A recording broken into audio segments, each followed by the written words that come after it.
Hello and welcome to Military Mantra. In this interview, we have today Major Samarpal Singh Toor, who has served in Indian Army, and in this interview, we'll try to understand his journey of joining Indian Army and various life lessons that he has learned over his service. So, thank you, sir, for coming on this interview. Thank you. Jai Hind, and pleasure is all mine. Thank you, Akash. Sir, हमने आपकी काफी सारी stories already सुनी हैं, लेकिन आप अगर सबसे पहले हमें बता सकते हैं कि आपको इंडियन निंजा क्यों बोलते हैं? This was a name given to me by the citizens of South Sudan, basically the refugees in South Sudan. So basically, I was always called at beck and call, especially when water used to go above the nose. So whenever there used to be a lot of trouble brewing, so मेरे से initial senior officers तो फिर भी देख रहे होते थे, and I used to be at some other location in the camp. But कुछ ज्यादा हो जाता था, देन आई वाज कॉल्ड, यार तूर को भेजो घातक की टीम के साथ. So then we used to actually run, we used to run in a very closed formation together. So the people psychological impact hota tha because I used to always cover my face. I never used to reveal my face to the people in the refugee camp or anyone. So as a result, that psychological factor इतना वो बढ़ गया था कि they asked everyone कि who is this person? Whenever there is a lot of extreme trouble or whenever there is a gunfight happening, this guy comes in and things change. So I told my men not to disclose the name or who I am or whatsoever. So as a result, इन्होंने फिर मेरा नाम ही Indian Ninja रख दिया था. Okay. The way my getup was, or patka बांध के and eye gear and helmet and everything, ना, so I had to be totally covered head to toe. Correct, देखा. So उससे इनका psychological motivational factor बहुत बढ़ जाता था in the people of South Sudan. Got it, sir. Sir, अगर आप अपने बारे में थोड़ा बताएंगे, फौज को ज्वाइन करने से पहले आपकी लाइफ कैसी थी और आपने फिर इंडियन आर्मी ज्वाइन करने का डिसीजन कैसे लिया था? Akash, I was born in a place called Moga in Punjab. I'm a Sardar basically. I'm a Khalsa, cut shirt. So I did my schooling from Sherwood College, Nainital. And then my father is the third generation officer. I'm the fourth generation officer in my family. So basically, we have carried on the family legacy of serving the armed forces for our country. And it was a matter of pride. So I did my schooling from Sherwood. Then from there, from Sherwood, I moved on to APS Noida for 2 years, 9th and 10th. And then my father got posted to Jammu. So there did my 11th, 12th from JK Public School, Kunjwani. And my graduation I did from MS University, Baroda, Maharaja Sayaji Rao University. So graduation के बाद things were such कि it was a life-changing event because graduation करने के बाद once college is over, you actually get in a fix कि यार which direction should I take. So 90% of my classmates were going abroad for MBA because तब MBA was the in thing. जैसे NIT चालू हुआ था, NIT करना है, तो वैसे ये MBA का चालू हो गया था कि MBA करना है. So I also wanted to go to MBA. But then I realized कि all my life I've studied in a hostel. I've stayed away from parents, घर से दूर, and I'm the only child. मतलब मेरा भाई बहन कोई नहीं था. So मैंने कहा अगर मैं अब फॉरेन चला गया ना MBA के लिए तो पता नहीं वापसी होएगी भी टाइम पे या नहीं. And at the first attempt I cleared my CDS exam also. तो CDS का मैंने एग्जाम्स एंड इंटरव्यू सब कुछ क्लियर करके, so I had 2 options in my hand in 2010 April onwards. Either I go join New York Institute of Technology for my MBA, and on the second side of the coin I was like, should I join the armed forces as an officer? So starting from Sherwood College, Nainital, and General V.N. Joshi was from there, the army chief in the 90s. And then Field Marshal Sam Manekshaw started from there. The prominent personalities like Amitabh Bachchan, Kabir Bedi, Vivek Mishra, Dilip Tahil, all were from Sherwood. But what attracted me most was the disciplined lifestyle in the hostel. And we used to get chief guests mainly from the armed forces in Sherwood, Nainital. So, the aura that these generals had around them, the way they spoke, the way they moved, the way they looked, it had a separate, different phenomena altogether. It was like you are looking at a different world altogether. That was quite an attraction to me. मैंने कहा there's something different about these people here. और भी लोग आते हैं, but these people are not normal. They are above the normal. And so, with time, as you become mature, you grow up, I started knowing that my father ka job kaisa hai, how demanding it is, and how less time I got to spend, while my father was in service. So sacrifices bhi bahut hote hain. So with time, then I took a call, bhai, I'll be joining OTA. So then in 2010, I joined OTA. And on 17 September 2011, I was commissioned into the Indian Armed Forces. And I opted for the infantry unit.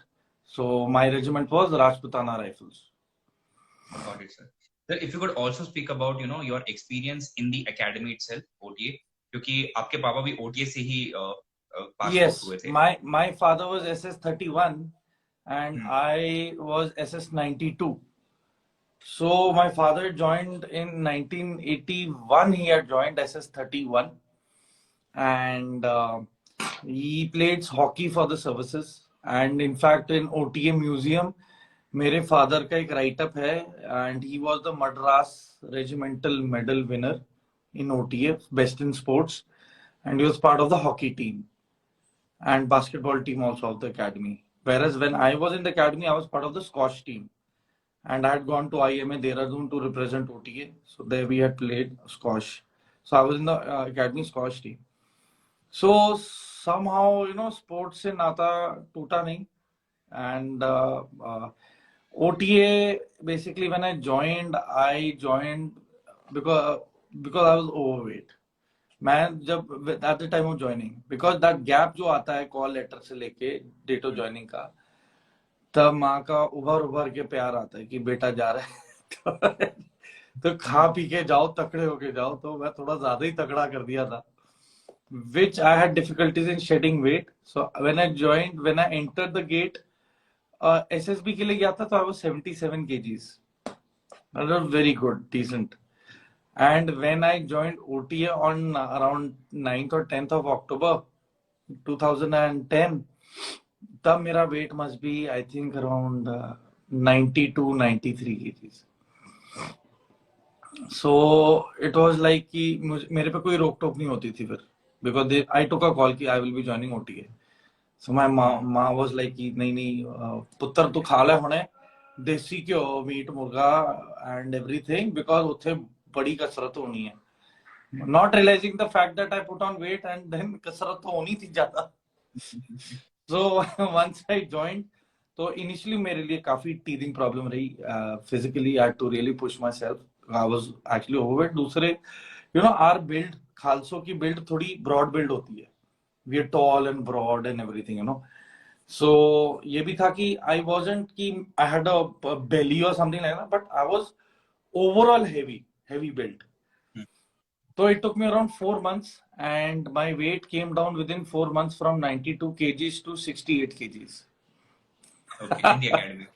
In the academy, in first 4 months. So I came up to that level that I was even selected for the academy squash team. So I did well in my first term. Second term, and then I joined the firing club, the shooting club. तो वहाँ पे skeet shooting वगैरह होती थी. And then I was a marksman in firing also, because since I was a kid, class 5 से my father purchased me a air gun, वो wooden वाली proper. तो उससे तो मैं शिकार भी करता था एंड तीतर वगैरह भी मार के लेके आता था घर. So now I definitely discourage, one shouldn't do that. But उस टाइम पे तो हम करते थे 90s, early 90s and all. So in the academy it was fairly very easy for me in firing, and then physical में कोई problem नहीं आई थी. So with time I pulled myself up. फिर मैं squash team में आ गया. I made my position there in the academy, And people were quite appreciative कि यार बंदा कितना heavy weight आया था. He's lost so much kgs. It's not easy. So even seniors were quite appreciative कि नहीं बंदा potent types है. It is not like just like that type कि हाँ ठीक है कर लेगा type. And I maintained myself and वही ये मेरी थी academy का journey and see वहाँ पे psychologically you get pushed to the limit. ठीक है एंड हम सबको वो काम करवाते हैं A to Z like setting up of camp. देखिए मतलब whatever orders as an officer we were to give to a jawan कि भाई करो, वो हम अकेडमी में करते हैं to be grounded with the reality. ताकि कल अगर if you go to war I know कि अगर एक ट्रेंच खोदने में 3 घंटे लगेंगे तो I can't give an order यार मुझे आधे घंटे में तैयार करके चाहिए. तो correct. So that is how we were groomed in academy, in all tactical aspects, हमें soldiers का ज़्यादा बताते थे कि this is what from ground level, whatever you will tell, these are the things what are going to happen. This is how things will unfold. So we were prepared in that manner. Initially, academy में यही होता है, आपको basic बताया जाता है. And then advance में, for the advanced courses, you start proceeding to your YO's course, young officers course. वहाँ पे you deal with proper weapons in detail. Academy में भी बताते हैं, but getting into the technicalities की culmination point क्या होता है ना, grouping किसे कहते हैं, है ना, and the furthermost fall of the bullet, what is it called, है ना, and basically we start studying ballistics. We start studying what is the material put into the cartridge of a bullet which gives it the push, और combustion कैसे होता है propellants का, gunpowder का, and then the technical working of a weapon. So we go to another level altogether after we are commissioned officers. Then we start studying tactics. Weapons के ऊपर होता है, leadership के ऊपर होता है, and so different kind of subjects we have, and that is how then we groom ourselves and we come out better. The more mature the mind, the better it is. So फौज में वही होता है कि the more you serve, the more you become more, your tactical acumen becomes more better. आपकी सोच और अच्छी हो जाती है, आप होलिस्टिक अप्रोच लेने लगते हो, आप सब कुछ सोच के चलते हो. अगर आपने कुछ बोलना है किसी को तो अप्लाई योरसेल्फ थ्योरी, खुद को पहले उसकी जगह डाल के फिर बात करो, फिर ऑर्डर्स दो, so that you are mentally prepared कि what kind of a reply also will be coming my way. That is how things work. Sir, अगर आप बता सकते हैं कि how did you choose Rajref? What was your motivation back then, or how did you identify with that unit? यार मैं actually my father's from ASC, so my father kept pushing me कि भाई I will get you into, मतलब जैसे तैसे तू लिख दे ASC ordinance, तू लिख priority 1, priority 2, because my father played hockey for the Indian Army, तो because he was in ASC, तो ASC में sports का काफी encouragement रहता है, time भी रहता है.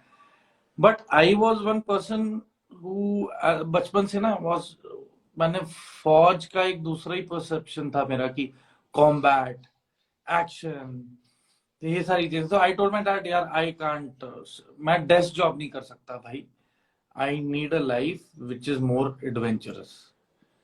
Then my father said go do what you like but don't come back to me in life कि जो आपने बोला था that was good, I should have followed you, I regret my decision. I will not regret anything, this is what I want and I'll go in for this. So I was very decisive in what I wanted. So I first wrote Sikh regiment, then I wrote Punjab regiment. Obviously, for the reason that I belong to Punjab, and being a Khalsa, I thought कि चलो घर के पास भी रहेंगे तो बढ़िया रहेगा. That is how my thought process was. And my third option I wrote was Rajrif. Okay. Reason being Delhi से ये पंजाब से सबसे पास जगह दिल्ली है. So these were the things in my mind. बाकी there was no other intent. And eventually जब declassification हुआ तो I was told that cadet Samarpal Singh Toor, you've been allotted Rajputana rifles. So I was like चलो good, Rajput तो मैं राजस्थान वाली side ही रहूंगा ज्यादातर या पंजाब, के आसपास. तो that is how, मतलब that is the reason my father never discussed much of फौज with me. So I was also like कि with the notion कि अरे मैं फौज के बारे में बहुत कुछ जानता हूँ, but I was wrong. So once you get into the forge, into the system, that is when you realize अच्छा ऐसे होता है. तो लिए तो हमें लगता था कि हम ओटीए रिटर्न पास करके 1-2 महीने की ट्रेनिंग होगी, कंधों पे तारे लग जाएंगे, then we go in command as an officer. मेरे सारे फंडे पहले 3-4 महीने में क्लियर हो गए. जब 3 महीने बाद when I spoke to my father for the first time, मैंने कहा यार डैड सब कुछ सेड एंड डन यार, पर यहाँ धोखा हो गया यार. आई नेवर एक्सपेक्टेड ऐसा रगड़ा मिलेगा. तो इसे भाई this is the toughest military academy in the world. And he was quite right, क्योंकि मेरे बैच में वी वर इनिशियली 65 ऑफिसर्स. 65 से पहले महीने में I think 15 to 17 officers left, मतलब कैडेट्स. जो कैडेट्स आते हैं तो उनका पहला यही होता है मकसद कि पहले 1 या 2 महीने कंपनी कमांडर्स कहते हैं कि इन्हें ऐसा रगड़ा देना that you have to ensure that these guys, I want the weaklings to leave, who can't survive, who can't sustain, or who break very early, to just move away from here. So that level of physical ragda jo initially hota hai is psychologically very grueling and pushing. Okay. So as a result, things are quite very taxing. कई बार cadets used to break down also. कई बार you catch hold of a corner, you start crying, and you start talking to yourself कि यार is it right where I'm hitting? Is it worth it? Start questioning your decisions. After seeing so much of blood, sweat, and toil, and the guys better than you not able to walk straight in training, and घुटने छिल गए, कूनियां छिल गई, पीठ छिल गई. So you start comparing कि यार ये बंदा तो स्टड था यार, इससे दिक्कत हो रही है तो मैं तो क्या ही हूँ. But then eventually I used to realize कि यार नहीं, I have also pulled across, मैं भी कर चुका हूँ, वो भी मेरे बाजू में है. So we carried each other along as a team, and toughest of situations we were able to overcome because we were together as a team. Got it. Individual तो टूट जाएगा, अकेले रहोगे and you have a mindset of individual कि मैं खुद ही कर लूंगा, you can't. Ultimately you got to push yourself, your will power in everything. Sir, after the academy, how was your training as a young officer in terms of आप वायुस के लिए गए होंगे या फिर आप, क्योंकि आप इन्फेंट्री से तो आप कमांडो स्कूल गए होंगे, तो वो कैसी थी journey? My first baptism into warfare was at Siachen Glacier. So my first assignment itself was Siachen Glacier, which I was not aware. वो आपको एक चिट्ठी देते भाई एनआरएस, नियरेस्ट रेलवे स्टेशन जो आपके घर के पास है, यहाँ पे बैठना है, जाना है, रिपोर्ट करना है, उसके बाद ये take on from there. So I told my father कि भाई मुझे तो यहाँ पे रिपोर्ट करना है. My father knew everything inside out कि वेयर माय पल्टन is, where is it deployed, everything, because my father was also serving. My father was serving. My father retired in 2013 October. So my father was serving. He knew very well कि where the Paltan was, everything. I was just too excited, मैं 20-22 दिन regimental centre गया. I got trained. I got to know मेरे regiment में caste system क्या क्या है. राजपूत हैं एंड जाट हैं, मुस्लिम हैं, and their culture, their religion. तो मंदिर कैसे जाना है, मस्जिद कैसे अटेंड करनी होती है. तो me being a Sardar Khalsa, तो it was all knowledge to me. मैं तो पहली बार सब कुछ. So those 22 days, I was baptized into the regimentation process कि कैसे करना है. And after that,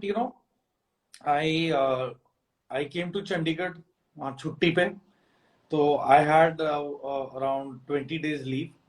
एंड उसके बाद आई टोल्ड डैड, मैंने कहा यार डैड होम पोस्टिंग यार, यहाँ पे तो वहाँ पर चिल्ड आउट टाइम यार, यही है यहाँ पे. आई will not name the places. मैं कि इधर ही तो है, तो वही एकदम मस्त.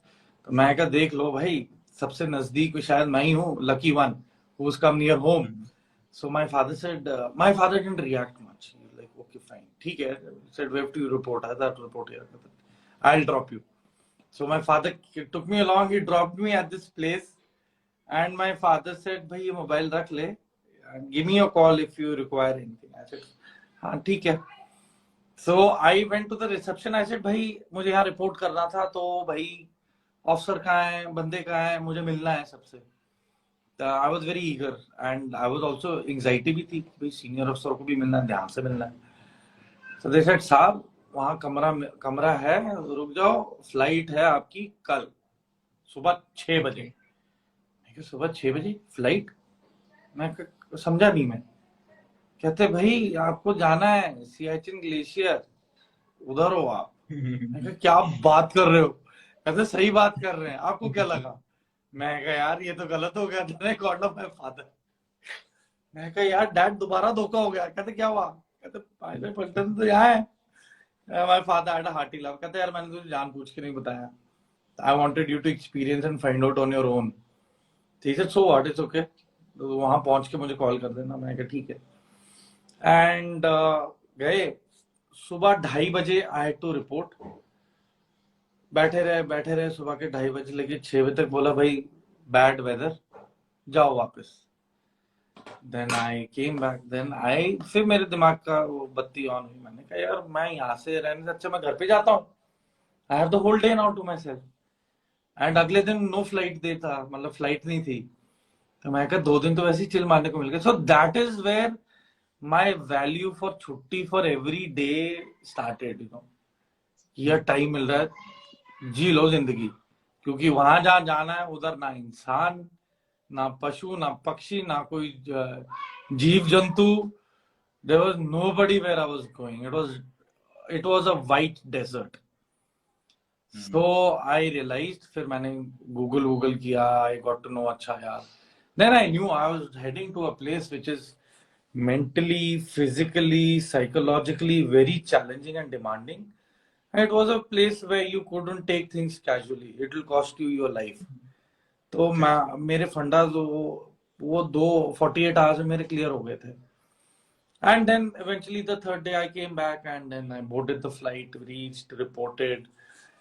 And yes, at quite a height, you know, my first venture there were approximately 10,000 feet.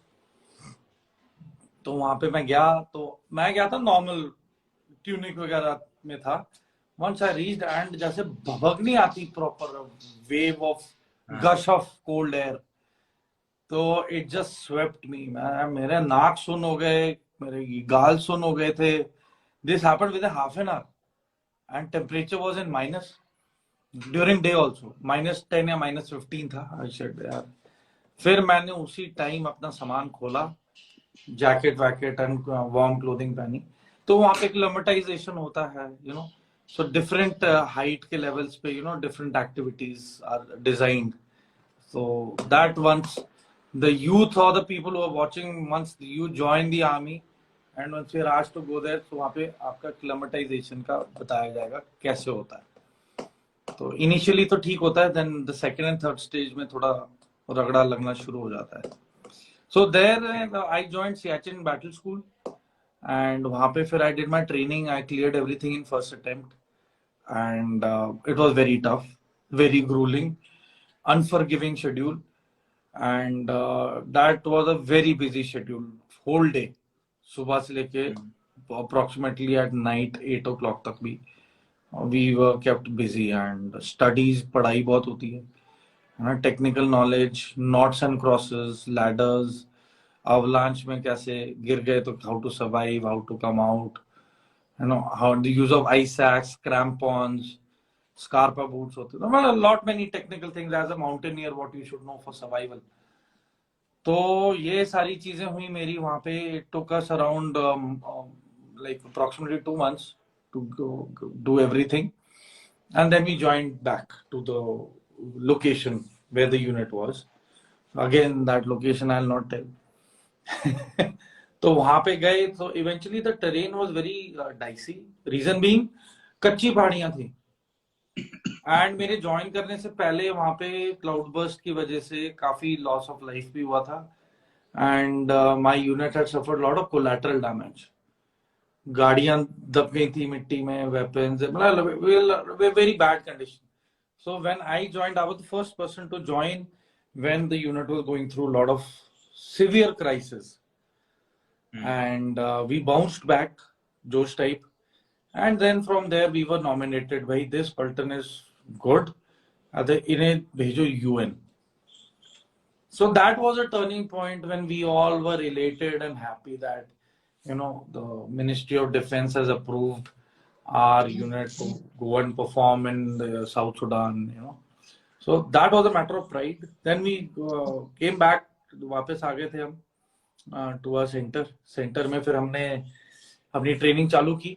We started off with our training and वहाँ पे क्या होता है, as for a young officer, it has to be bio qualified W commando qualified. तो bios के लिए I was to young. अच्छा, ठीक है, तो वायोस के लिए तो मेरा नाम भी नहीं आया था. And this was then we came back in 2013 सितंबर. आई रिमेम्बर मेरा नाम आया था पर वो कैंसिल हो गया था 2 बार कि भाई ऑफिसर इज विद द पल्टन, and because there were death of officers also उस time. And eventually then once I went, I did my commando course in Belgaum. So that was again, you know, commando course करने के बाद that feeling of almost sitting next to or at the feet of God. You are physically so fit, you are mentally so sound. मतलब the limits to which we were pushed psychologically, physically जो हमें push किया गया था, मतलब commando course 1 को जहां पे मैंने भी बोल दिया था 1-2 टास्क को लेके कि यार मेरे बस की नहीं है, इट्स इरिटेटिंग, आई कांट. ना ही मुझे नींद मिल रही है, नींद लेने के चक्कर में मैं खाना स्किप कर रहा हूँ बीच बीच में, और कई बार खाना तब खाता हूँ जब I really have time to eat.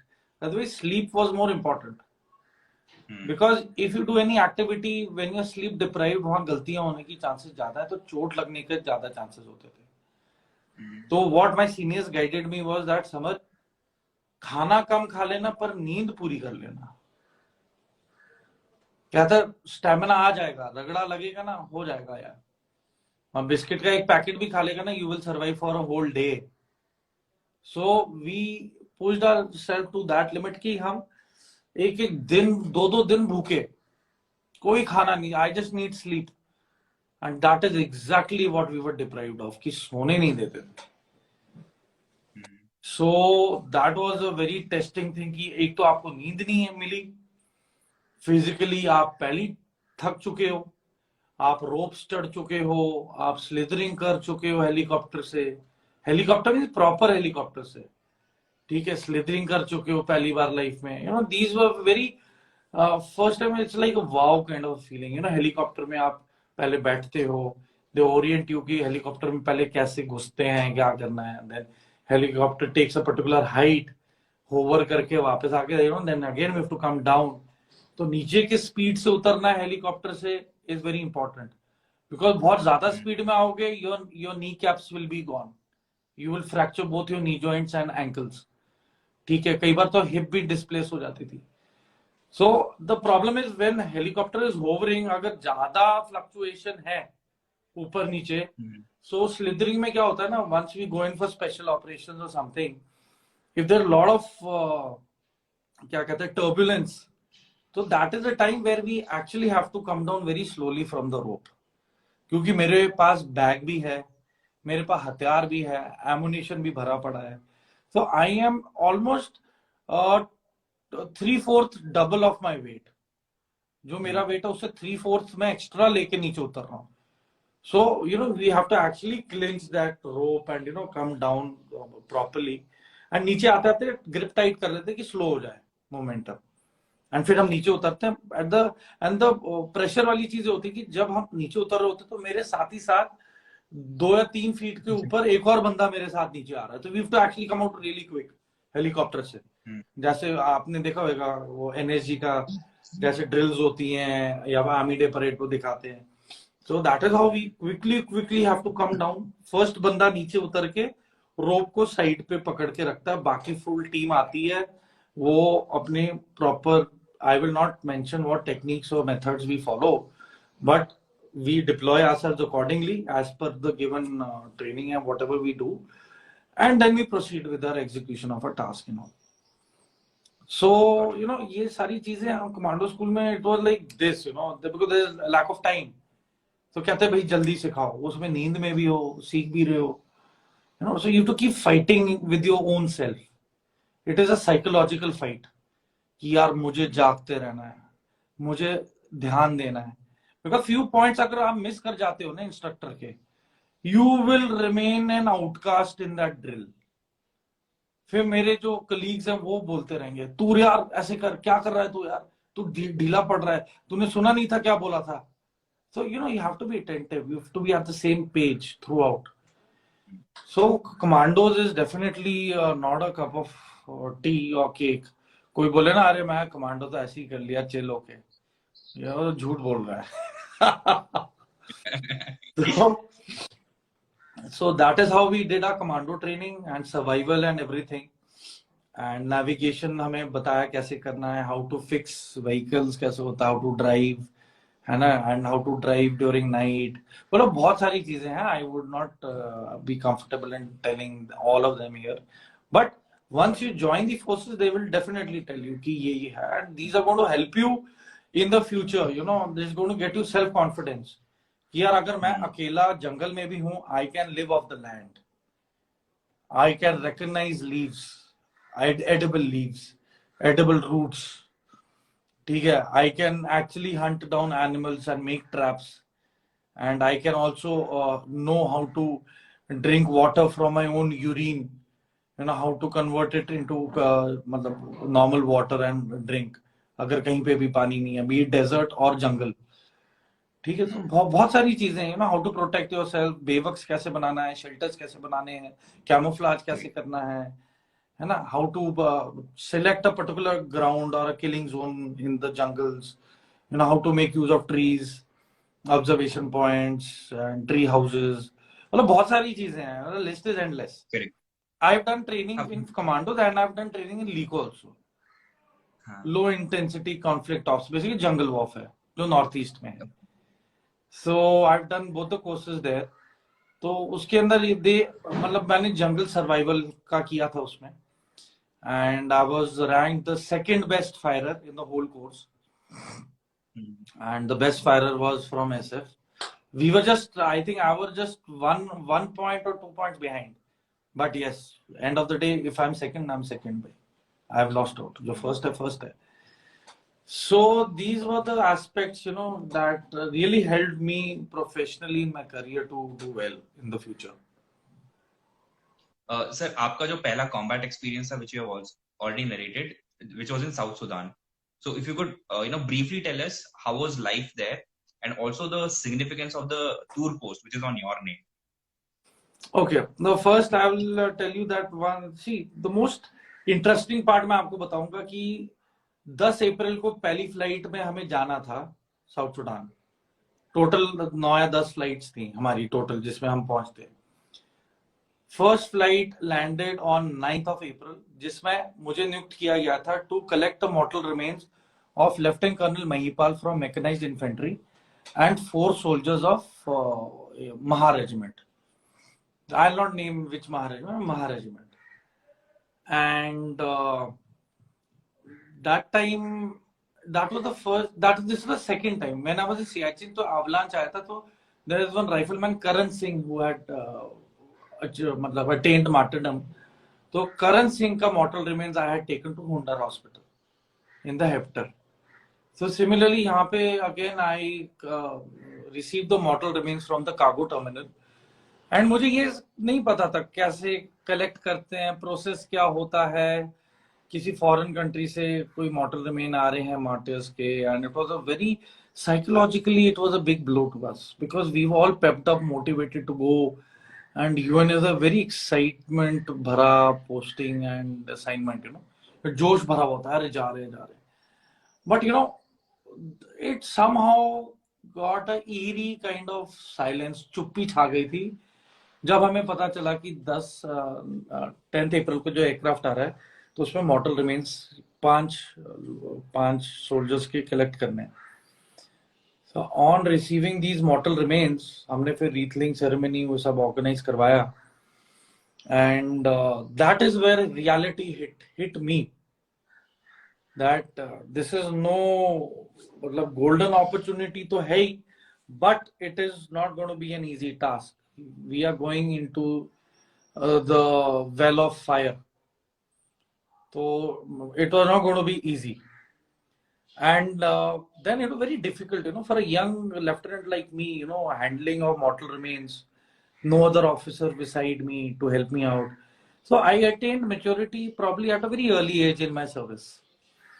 And then, after that, I read, then my ये incident हुआ. This was a learning thing. And then, I started pushing myself physically more to become more fit. That there is no compromise, there are no second chances. You got to go ahead and meet your objectives. There is not going to be, sir, I tried, sir, मैंने सोचा, मुझे लगा, ऐसी होता है, ये सब बहाने हैं. If a task was given, it was to be done. No second thoughts or question about it.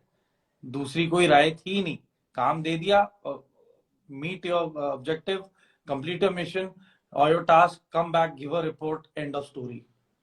We move ahead.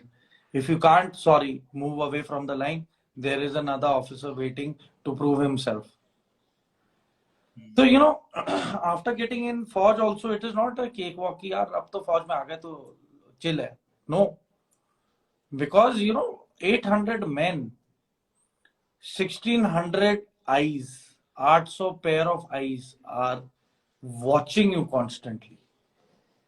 They are watching you. आपको देख रहे हैं, आपसे उम्मीदें रखी हुई हैं और आपके आदेशों पे अपनी जान भी निछावर करने के लिए तैयार होते हैं. So for a Indian Army officer, it is not easy to be an officer. You will be on tenterhooks. 24 घंटे 365 दिन, no Sundays, no holidays. You have to be attentive. You got to be very professional in your approach at all times. And there is basically no compromise. आप किसी चीज को lightly नहीं ले सकते हो. बाद में आपने बोला अरे सर मुझे लगा तो दे मिसहैप हो गया and somebody lost his life. Sorry, there is no room for error. So that is the kind of pressure, because see, infantry हो गया, special forces हो गया, these are life and death situations we deal with. It's not a joke that we are dealing with every day. It's a lot of stress. And, at times, depression hits you. I'll be very candid. Okay, it does hit you. But, an officer is such a position कि एक officer अपने दिल को खोल के discuss ही नहीं कर सकता जवान के साथ. Especially उसकी emotional side. क्योंकि अगर मैंने अपना emotional side expose कर दिया बता के कि यार I'm missing my parents, या I'm missing my better half, है ना, या मुझे यहाँ पे मन नहीं लगा. You can't do that. There is no room for an officer to say all this nonsense and stupid things. इसलिए बोल रहा हूँ nonsense and stupid because you as an officer have to be mentally very strong and agile. आपको तकड़े होना है दिमागी तौर पे.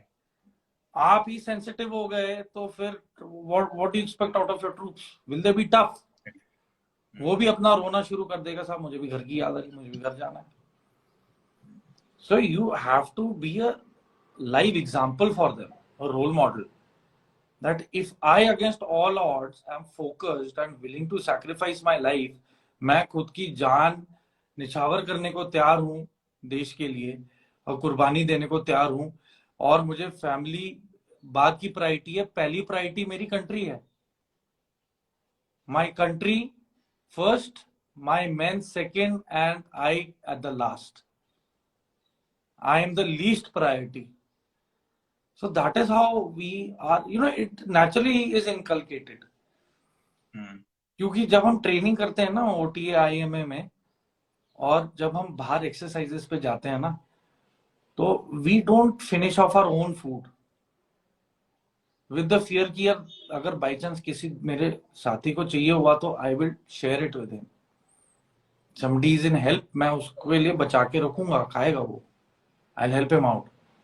with the same thought process is my same brother in arms next to me. यार मैं सारा नहीं खत्म करूंगा, मैं बचा के रखूंगा, किसी और को चाहिए होगा. So as a result, you consolidate your thoughts together. आप में वो naturally sacrificing attitude आ जाता है. Selfless, है ना? Nation before self, service before self to the nation. So these things imbibe into you over time, and ये तब आता है जब you, the youth, will make an endeavor to face the tougher times in life and not wish for comfort. Come out of your comfort zone. मुझे लगता था कि मैं 4:30 बजे उठ के 6 बजे तक पीटी फुल कर लेता हूं तो भाई मैं फन्ने खाऊं. बट आई रियलाइज दैट जब मैं अपनी पीटी खत्म करता था तो दूसरे घातक वाले या फिर ऐसे वाले where I was posted were doing the stretching exercises. I felt my sacrifice is extreme, but I learned that these guys are better than me because they are already working in the dark when nobody else is noticing them. They are not doing this to get recognition. Correct. They are doing it for being professionally the best. अब professionally best तब होगे जब किसी को कुछ नहीं दिख रहा है. Your work will tell. You needn't, आपको ढिंडोरा या शोर मचाने की जरूरत नहीं है. मैंने ये किया, मेरी टीम ने ये किया. No, your capabilities and abilities, your sentiment, सब कुछ, everything will be read, judged and decided by the actions that you produce, the results that you achieve, the output that you give. अब वो कैसे कर रहे हो is up to the team leader and the soldiers to decide how they plan and go about it. Sir आपका जो experience था South Sudan में उसके बारे में था और द इंपॉर्टेंस ऑफ टूर. मैं इससे लीडरशिप के साथ ज्वाइन करूंगा. फर्स्टली तो it was an honour that there is a post on my name tour OP, and वो भी इट वाज नॉट प्लान्ड. ऐसा कुछ था नहीं कि भाई इसके नाम पे ही रखनी है. It was basically there was a attack on our location in company operating base in Akobo where we lost 2 JCOs. And then the conflict between Dinka Nuer type का मैसेकर शुरू हो गया था साउथ सुडान में everywhere. So basically civil war had begun on the 4th या 5th of December. Killings had started. 20th को we were the first victims. अकोबो में attack हुआ. And after that attack, the rescue team went, got the mortar remains of 2 JCOs. एक मंडल करके था लड़का signals का, उसको रेस्क्यू करके लेके आए वापस. He was alive. So, and then we destroyed most of our equipment there so that it could not be used in the wrong manner by the rebels, by the militia there. And so we flew back, got the team back, extracted them, and हमें reports मिल गई थी कि भाई we will be attacked. Our location at Malakal will be under attack in the coming week. But when, what time of the day, what strength would be coming to attack us was totally unknown. So ये suspense इतना था that बिल्कुल हमें खाया जा रहा था. मतलब at night we were not able to even get sleep. So eventually, my CEO tasked all officers we make a post in which I get a view and I should know what is happening. Because हमारा camp वो सरकंडे नहीं होते 8-8 foot वाले सूखा घास, वो इतना हो गया था कि हमें बाहर दिखता ही नहीं था फेंस के बाहर क्या चल रहा है. So as a result, मैं UN ऑफिशियल्स के साथ मेरा लाइजन बड़ा अच्छा था. So I went to them, I said भाई यहाँ पे ना एक कंटेनर के ऊपर एक और कंटेनर रख दो फॉर द मोमेंट, इसके बाद हम बाद में देखेंगे, but right now help me out. तो मेरी रिक्वेस्ट पे they put 2 container on top of each other. उसके ऊपर देना एक लाइन, कंटेनर्स के दरवाजे होते हैं, तो दरवाजों पे पैर पूर रख के हम रात को ऊपर चढ़ गए. We took our positions, got our thermal observation equipment out, and we started tracking people. And then I gave information to my CEO. मतलब कुछ वीडियोस भी है मेरी प्रोफाइल में ना जहाँ पे टैंक ने अटैक किया है एंड फायरिंग भी चल रही है. एक हेडशॉट भी लिया था स्नाइपर ने हमारी टीम फ्रॉम माय टीम. जो rebel was firing at a gate, तो उसका हेडशॉट लेके भी टर्मिनेटेड हिम। तो कॉम्बैट एक्शन तो इंस्टेंटली शुरू हुआ। And this post I created after a month और टू। मैं उस पोस्ट पे शायद था नहीं, मैं कहीं राउंड पे था। तो people really did not know how to get to me, because पहला जो मैसेज जाता था वो मेरा जाता था कि tour for all post expected attack within 5 minutes, everybody to take cover. क्योंकि जो पहला अटैक था ना रेफ्यूजीज के, हमारे 18 रेफ्यूजीज मारे गए थे। 18 to 28 refugees were shot dead by stray bullets। Rebel और उनकी जो एसपीएलए गवर्नमेंट फोर्सेस के बीच में जो लड़ाई हुई थी, उनकी स्ट्रे बुलेट्स की वजह से 28 refugees died in our camp। So this was despite me telling them कि सर हरकत हो रही है, कुछ होगा। But first time nobody knows ना क्या होने वाला है। Then from second day onwards मैं सुबह, मतलब 25 दिसंबर को अटैक हुआ था, वो news clipping you can share the link. तो 25 दिसंबर को we were attacked in the morning at 7 o'clock and we were surrounded by I think approximately 4,000 rebels, armed rebels. पहले उन्होंने गवर्नमेंट फोर्सेस को भगाया, उनको मारने के बाद they came to our camp, because उनके जो रेफ्यूजीज थे जिन्होंने वेपन सरेंडर किया था वो हमारे कैंप के अंदर आ गए थे, यूएन कैंप के अंदर। And we were as per UN mandate we are neutral to everyone. अगर रिबेल भी बोलता है मुझे शरण लेनी अंदर, हम we have to let him in. So as a result इन्होंने, रिबेल्स ने हमारे कैंप का ही पूरा घेरा डाल लिया था कि यार हमारा सारा मेन टारगेट तो कैंप के अंदर है। सो द रिबेल्स डिसाइडेड भाई we will attack the UN camp. So एक नेटफ्लिक्स पे मूवी है सीज ऑफ बडोत्सविल करके है कोई जगह, जडोत्सविल, वो देखना। We were facing the similar situation but in multiple numbers of rebels. So I think India में सभी पिक्चरें बन चुकी हैं, 1971 वॉर, 65 वॉर, 1962 के वॉर के बारे में, कारगिल के ऊपर बन गया, but no documentary or no movie has been made regarding the Battle of Malakal, that civil war in which the Indian troops fought back the rebels and saved 30 to 40,000 refugees from a genocide, a massacre. This has to be told to the people.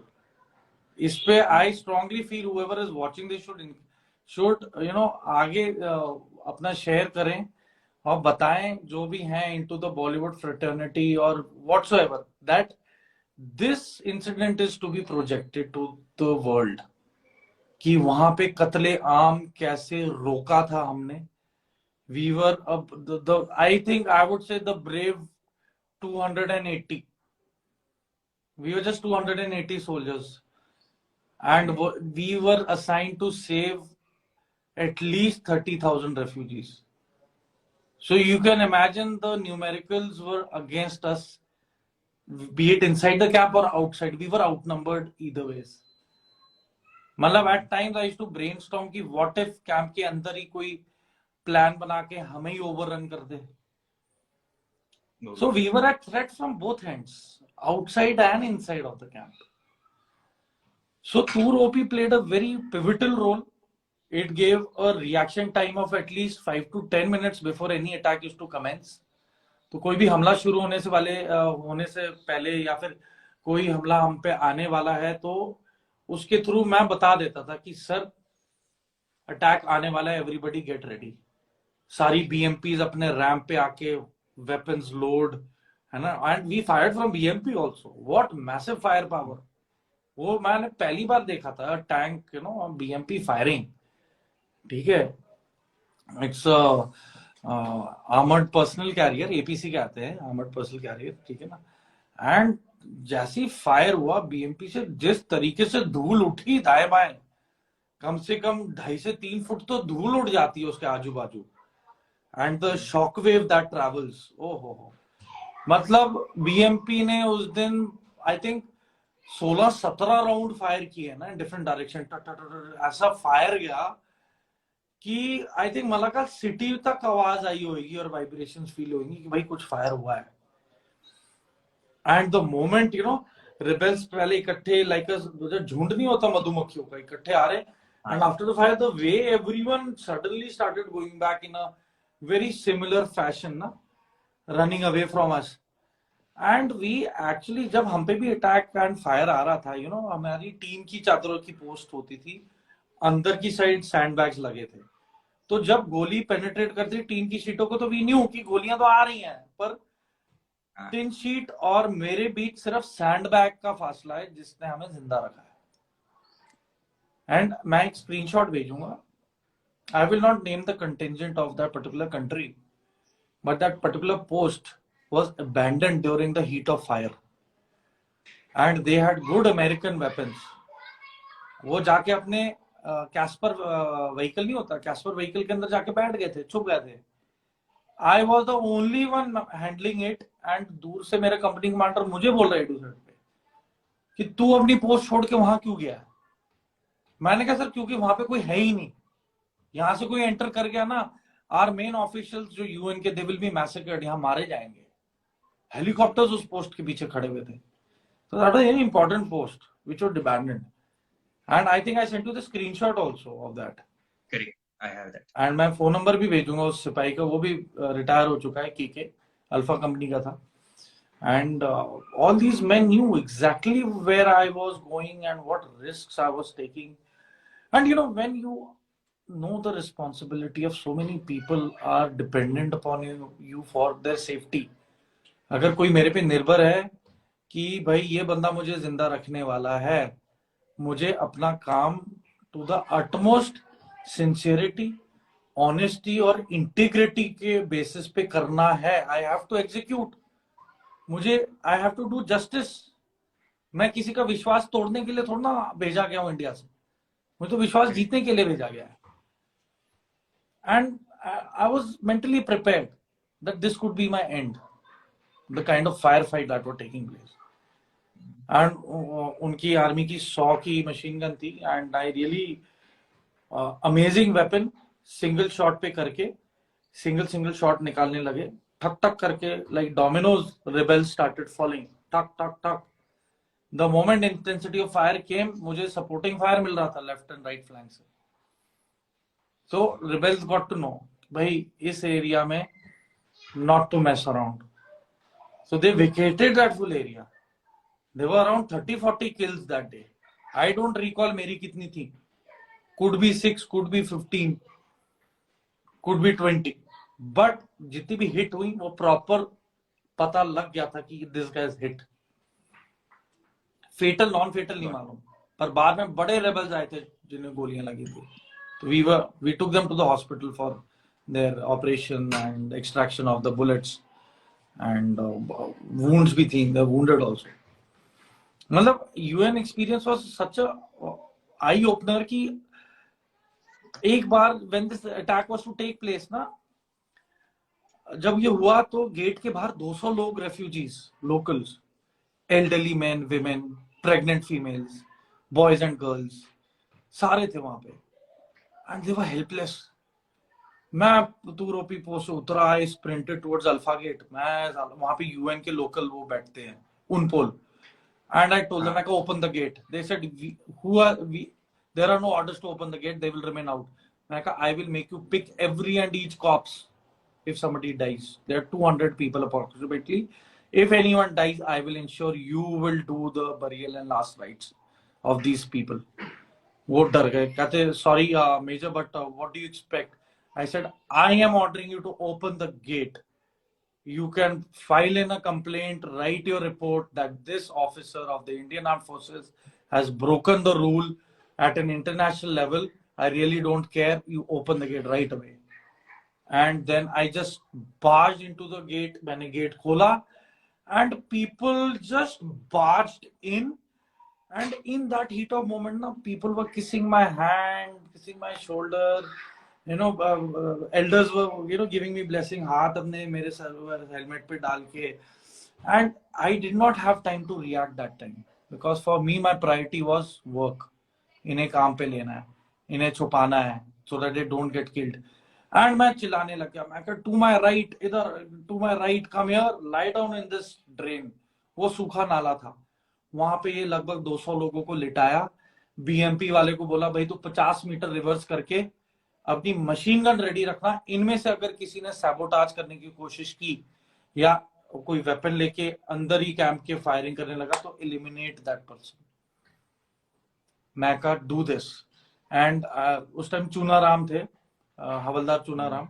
Now he still, I think he is retired, I believe, from MEC forces.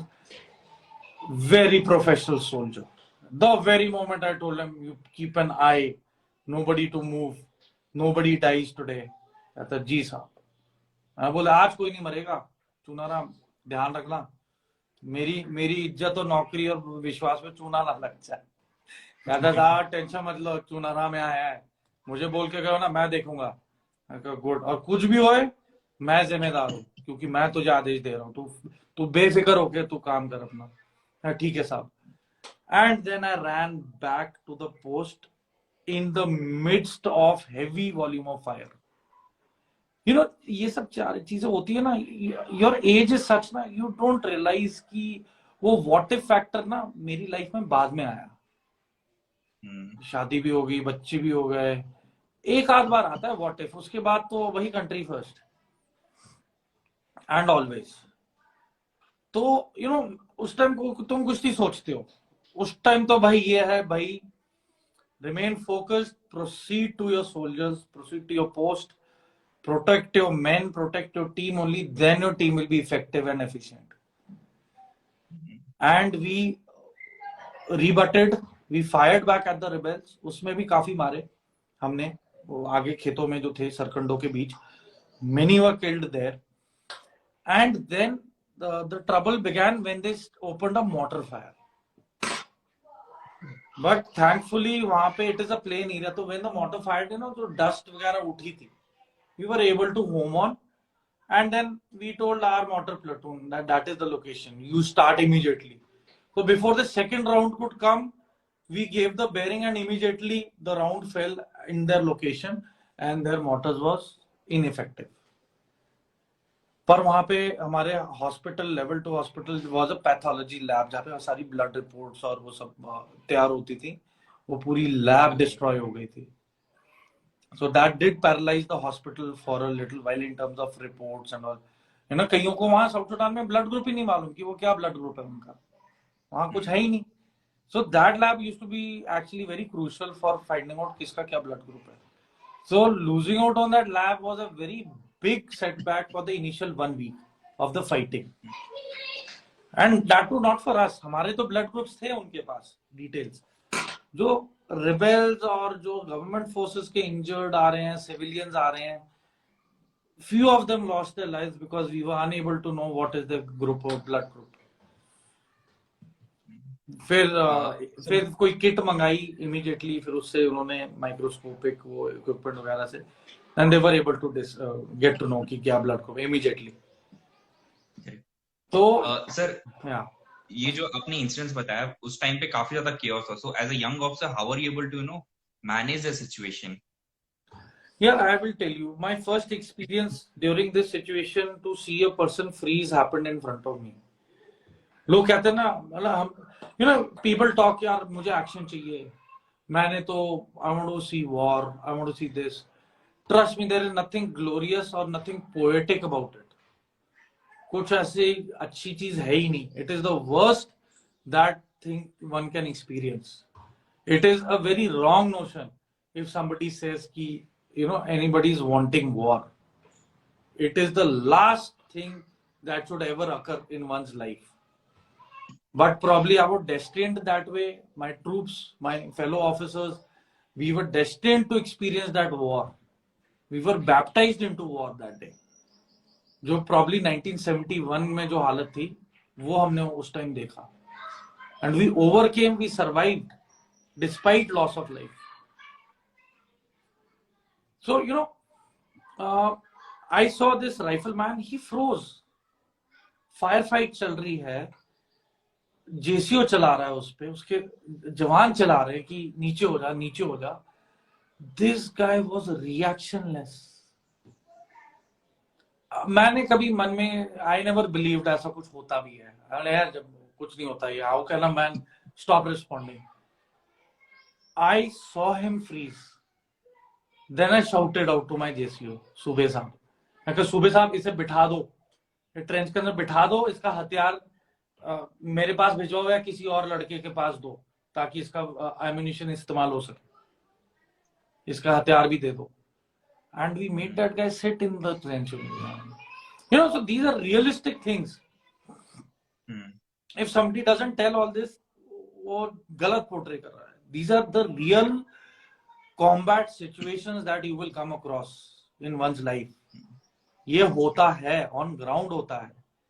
When a bullet zips by your head, मुझे initially बड़ा मतलब normal लग रहा था कि जुक करके निकलेंगे, मैं सर भी ऊपर किया. हवलदार Jitendra was there, now retired in Gwalior police. भाई ने हाथ लेके ऐसा मारा ना मेरी हेलमेट पे, बोला साहब आपको मजाक लग रहा है? मैं कहा क्या हो गया? कहता बार बार सर ऊपर क्यों करो? मैं कहा ऊपर नहीं करूंगा तो देखूंगा क्या? कहते साहब बारी बारी देख लेते हैं, आप तो पूरा ही कॉन्स्टेंटली, आप तो लगातार ही सर ऊपर कर रहे हो, किसी को टाइम मिल जाएगा तो गोली मारेगा सर में. नाउ ये ही was a experienced RR soldier. तो Jitendra played a very pivotal and a very important crucial role in guiding me also at times. जब मैं जोश में होश कम हो जाता था, he used to tell me, भाई रिलैक्स, तुम हो गए अफसर, वो भी लेफ्टिनेंट नए, पर मैं हवलदार हूं, मुझे तजुर्बा है, तो जो मैं बोल रहा हूँ चुपचाप से उसे मन में नोट कर लो. So I used to have that respect कि I had that willingness to learn also. मेरे में कोई ईगो नहीं था कि यार मैं कैसे पूछ सकता हूँ. हाँ, ईगो इस चीज में आता था कि मैं अपने इमोशंस और personal emotions, my sensitive side, I was never able to discuss with my troops. बहुत कम.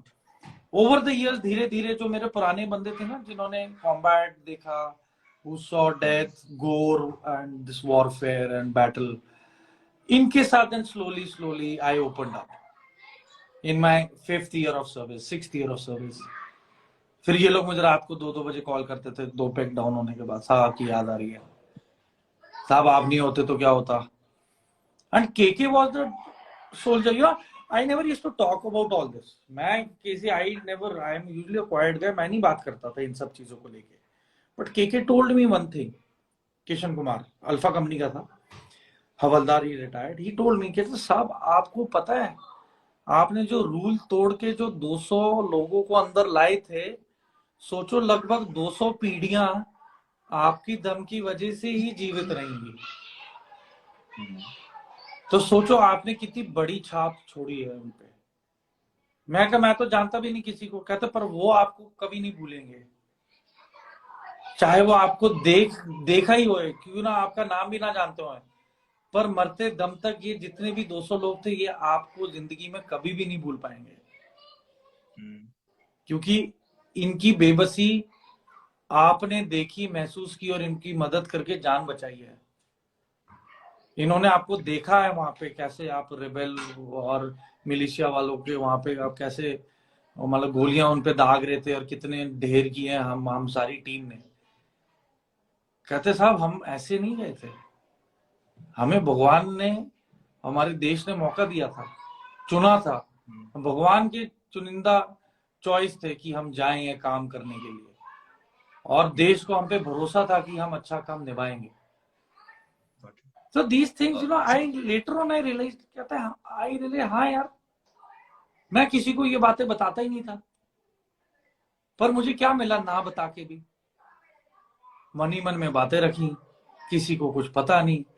But I made it a point कि एटलीस्ट दुनिया को पता चले how respected Indian Armed Forces is in on foreign soil in terms of combat. अरे World War II, the UK Armed Forces, British Forces only strived क्योंकि India के World War II में सिपाही मौजूद थे.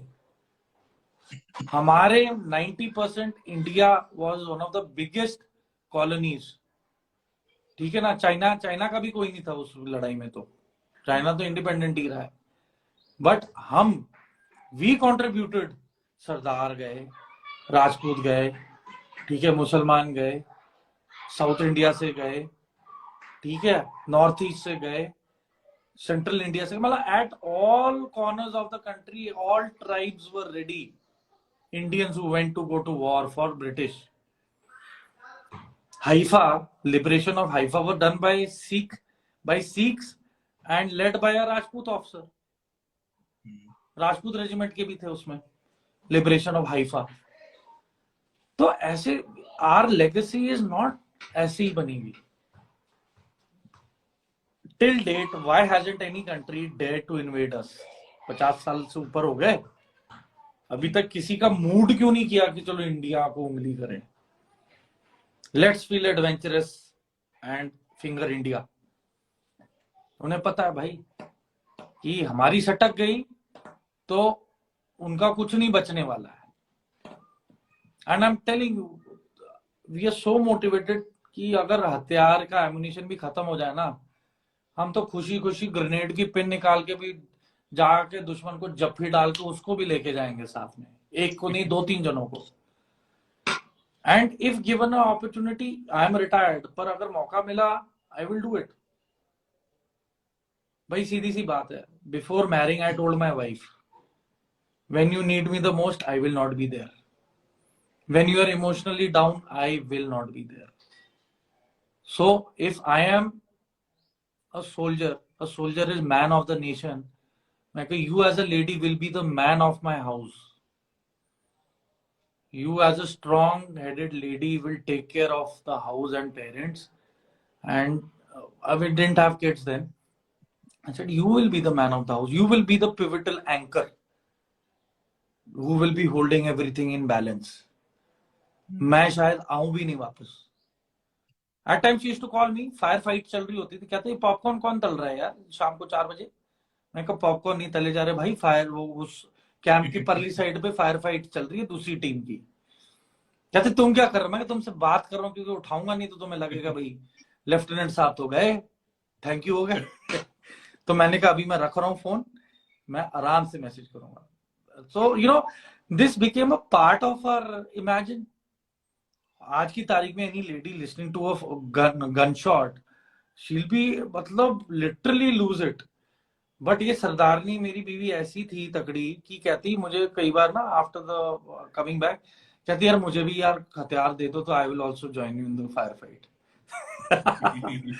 तो वो भी जोश में भरी रहती थी. तेरा इसको आस्क कर, तुझे टेंशन वेंशन नहीं होती कि इफ आई कम बैक? क्या इतना सोचने लगी तो आज अभी भी जिंदगी में I will not be able to live only. तो कहती my mind, I don't take my mind over there, though it does go at times, but I keep my self busy. या फिर मैं मॉम डैड के पास बैठ जाती हूँ to keep them busy. और वो ऐसी लड़की है my wife, she never ever told or disclosed everything to my parents what was happening on the battlefield, because you know we all did go through that post-traumatic stress syndrome, disorder, PTSD. But the thing is, अगर officer ही बताने लगे कि ये problem है तो जो बेचारा जवान है उसकी प्रॉब्लम कौन सुनेगा भाई? सही बात. अगर डॉक्टर जो तुम्हारा इलाज कर रहा है, डॉक्टर ही पेशेंट को बातें सुनाने लगे, यार मैं खुद हार्ट पेशेंट हूँ, यार मुझे कान से सुनाई नहीं देता, मेरी एक आंख भी खराब है. पेशेंट तो वहां बैठा बैठा ही मर जाएगा, बोलेगा लो भाई इसके हाथ तो मेरी जिंदगी है. So that is how things happen. That we officers are lonely. We are mentally very lonely. We keep ourselves busy by studying, by keeping ourselves busy by training, keeping our men busy. तो empty mind is a devil's workshop. तो devil को तो हम आने ही नहीं देते ना.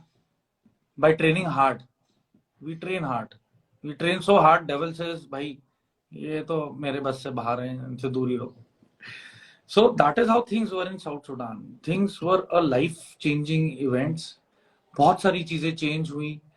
As a young lieutenant, I saw a lot of death, lot of stories. I told you, वहाँ cities में जाते थे, cities were laden with dead bodies. हमें टास्क दिए जाते थे कि भाई बुलडोजर में जितने भी बॉडीज इकट्ठी कर सकते हैं एक साइड पे करवाओ स्टेडियम में. फिर स्टेडियम में बुलडोजर खड्डे करते थे. All these bunch of 100, 200, 300 dead bodies used to be dumped into these pits and covered with mud. And there were wild birds, dogs. eating on dead bodies in South Sudan.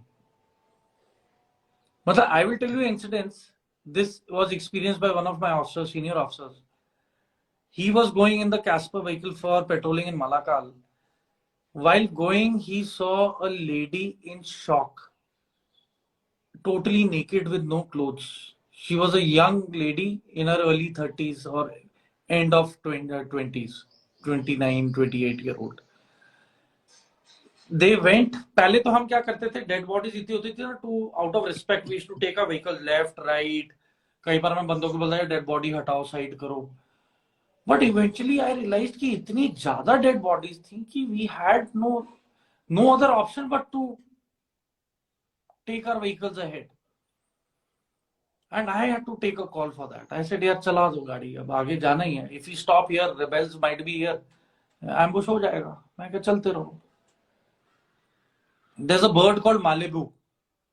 It used to eat proper human flesh, proper. Dogs were eating human flesh. The animals fed on human bodies there. इतनी ज्यादा bodies थी. मतलब Red Cross people came into depression and shock that हमारे doctors, army doctors were treating them for trauma and depression. इतनी ज्यादा मतलब killings were around 1,500 to 2,000 people, but the manner in which they were killed, गर्दन काट काट के डंडों पे लगा के गाड़ के रखा था. Basically, a fight was between Dinka and Nuer tribe. So the Nuer tribe was the rebel which attacked the Dinka tribe. Dinka tribe was mainly handling the government control. So we went to the hospitals, teaching hospital, churches. It was bad. Masjid bhi thi wahan. Everywhere there were bodies, everywhere.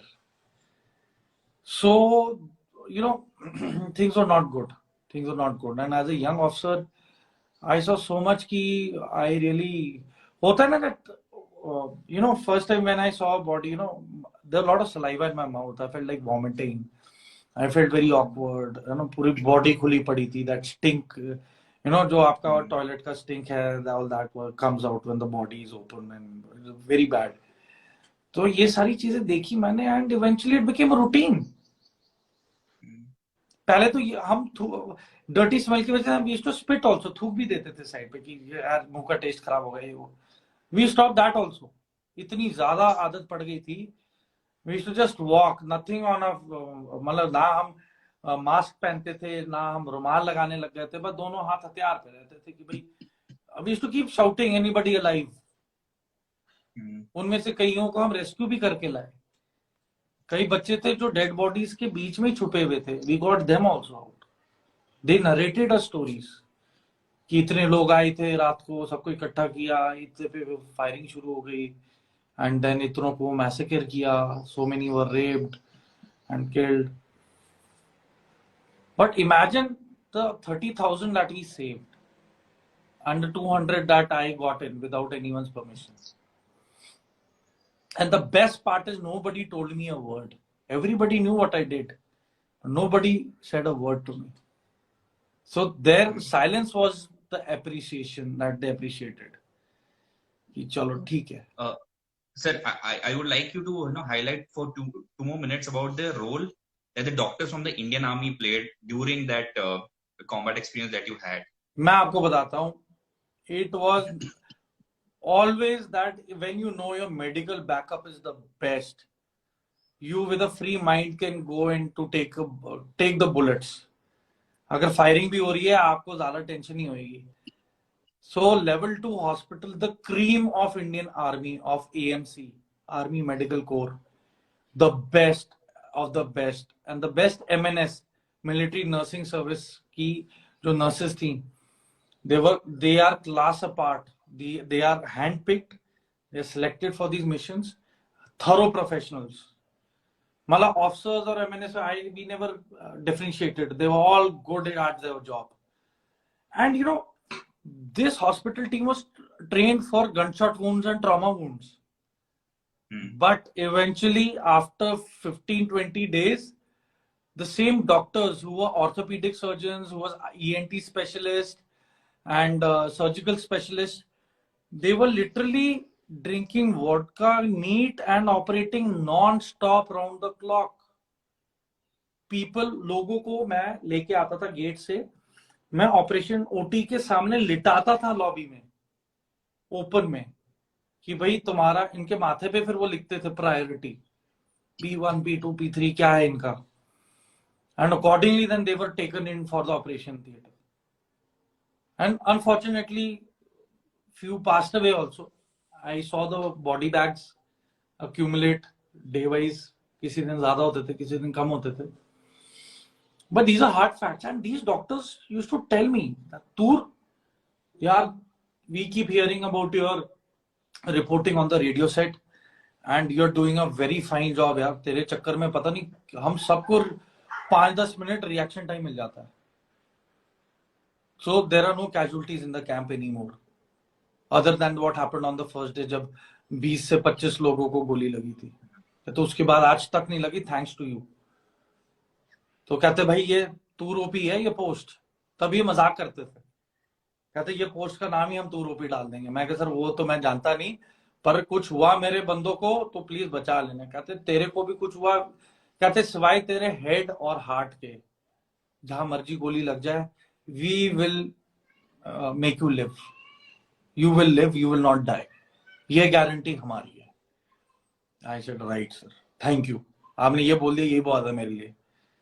So you know that kind of confidence the doctor said, and then overnight इन्होंने किताबें पढ़ी कि deliveries कैसे करनी है babies की, और एक दिन में 128 बच्चे पैदा किए, करवाए इन्होंने डिलीवरीज की, सिजेरियन भी एंड नेचुरल भी. And these were doctors who did not know how to perform such procedures. इनके उसमें था ही प्रोसीजर में. So just see the level of competence. वैसे हम सब, I think we were the best of the best of the best. जिसे मतलब यार देखो ऐसे कोई नहीं भेजता है. You are going to represent the tricolour on international forum, तो the government is very particular कि भाई this is the image we are going to portray of a warriors. And वहां पे other foreign army guys had so much respect for us after that. US police force में था Sean Rhodes, he specially came to me that Captain Summer, I was promoted there only after this, after first 10 days of fighting.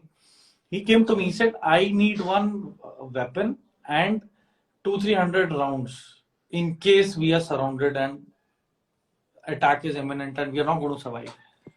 उसके लिए मैंने नियुक्त की हुई थी एक जगह, and weapon and ammunition and 2 boys. मैं कहा कुछ भी हो जाए ये बचना चाहिए, अमेरिकन है और ये सिर्फ हमारे पास भरोसे पे आया है कि मेरी हेल्प करेंगे. And I trained him on that weapon. मैं कहा इमरजेंसी में if I die or fall down, I said pick up my weapon and this is how it operates. मैंने उसे सिखाया, बताया. He learned, he quick learner. I said thank you.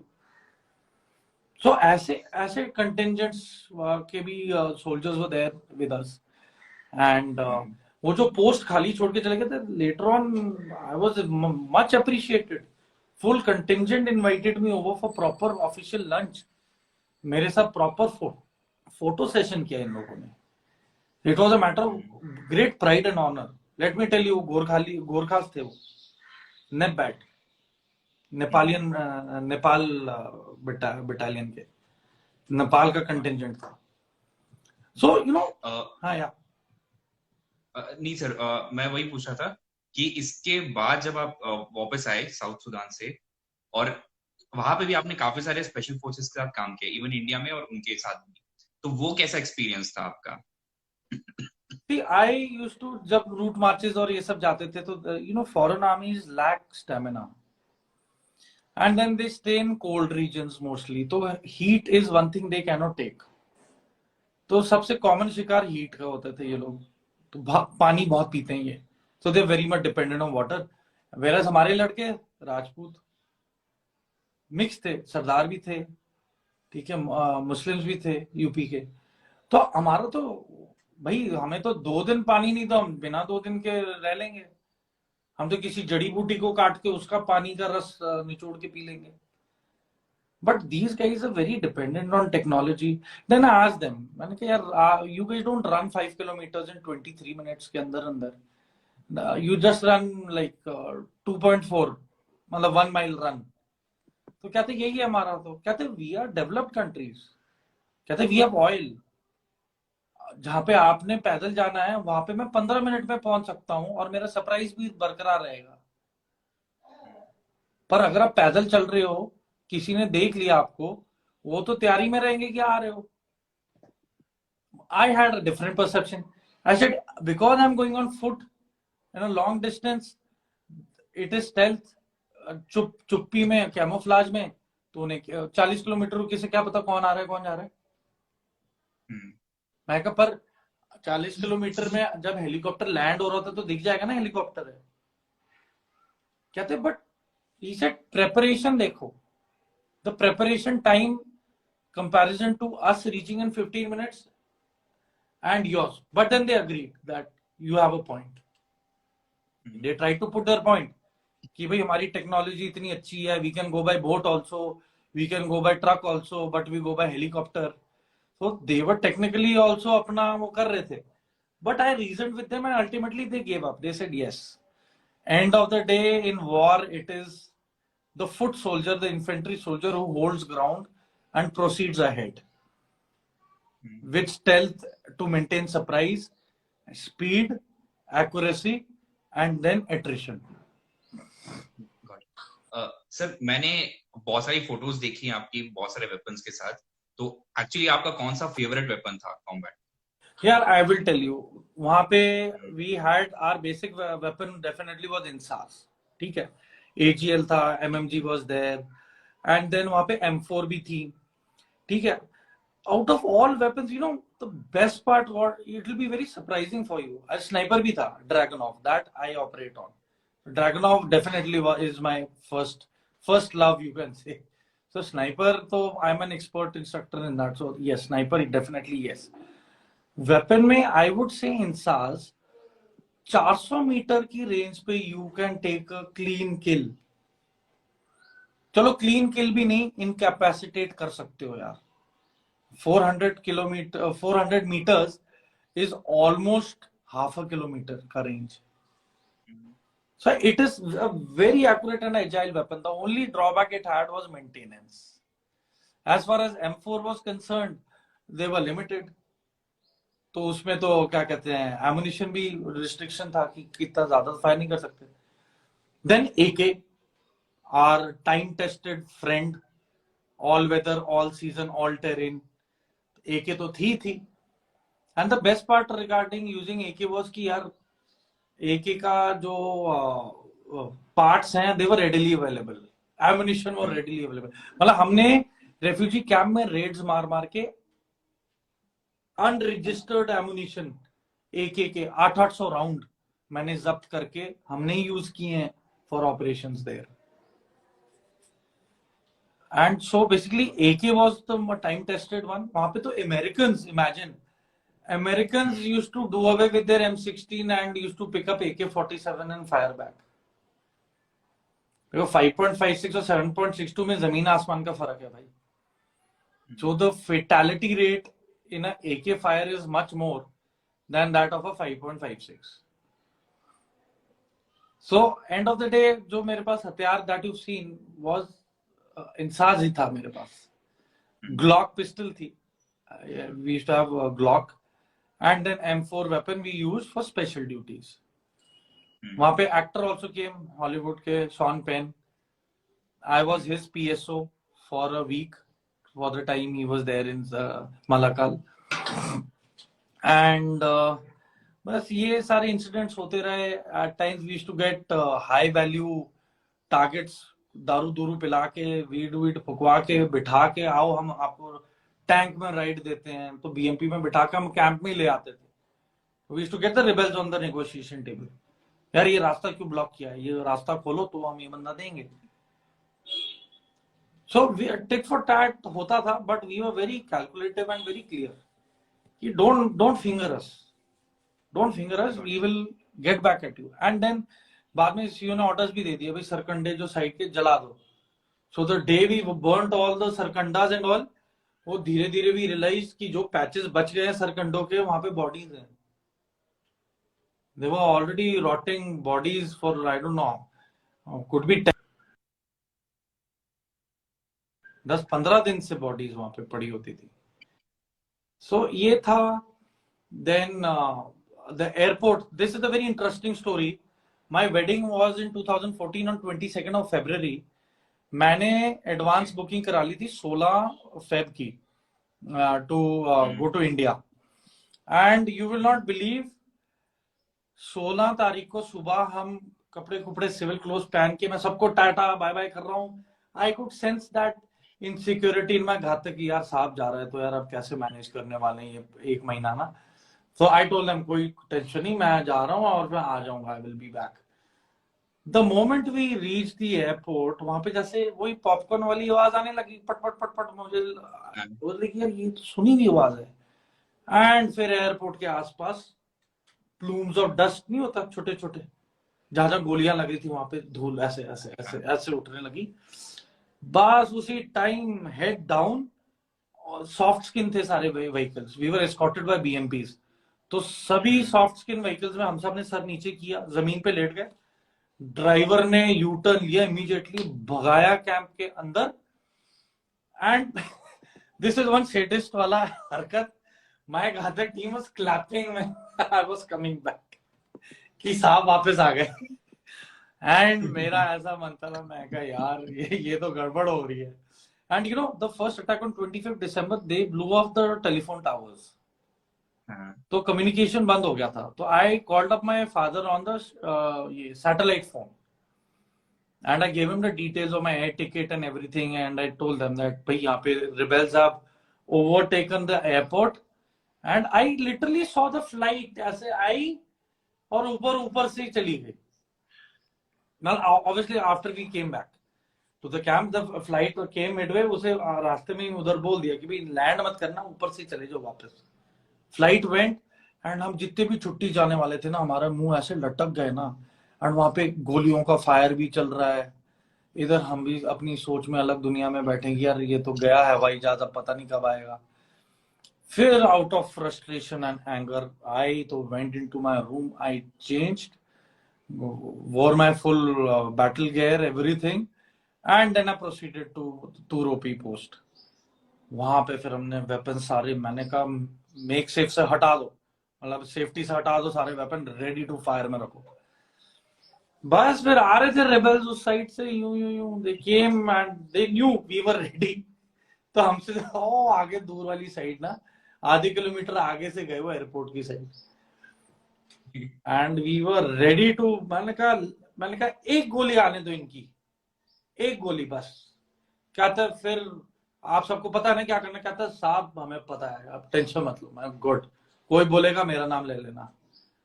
So you know a leader has to be bold.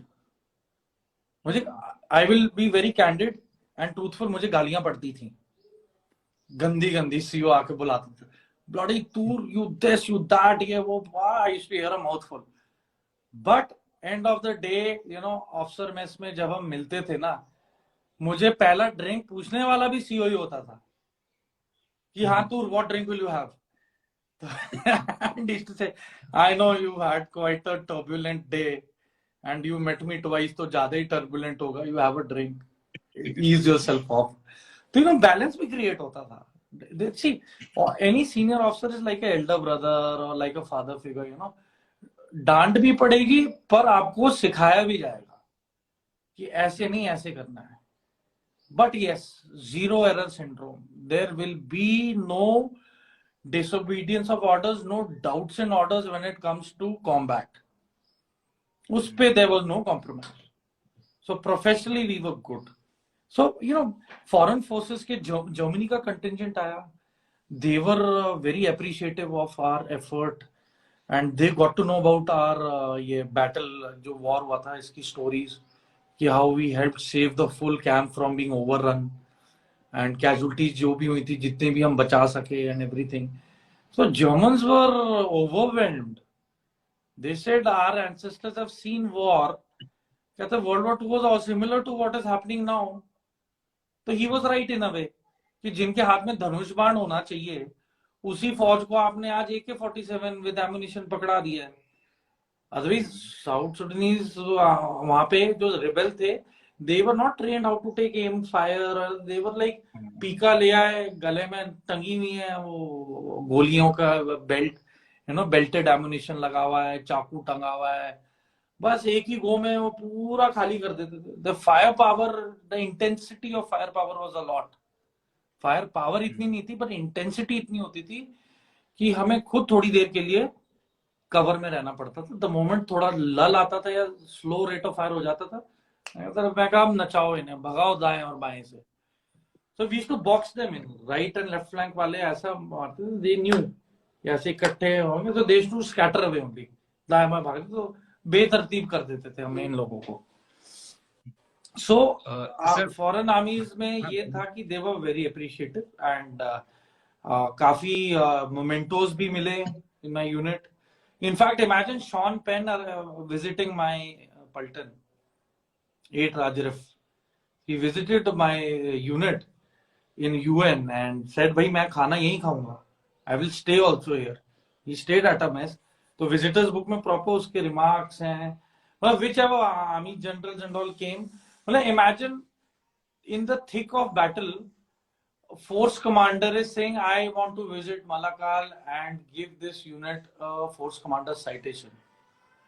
War scenario खत्म हो चुका है. The thick of battle is over. But इस चीज को लेके they said कि नहीं, I want to facilitate this unit. And his full contingent and staff came and हमारे साथ फोटोज खिंचवाई and everything. मेरे से अलग से स्पेशल मुलाकात करवाई. And there was a gallantry commendation के लिए my name had gone, which I got.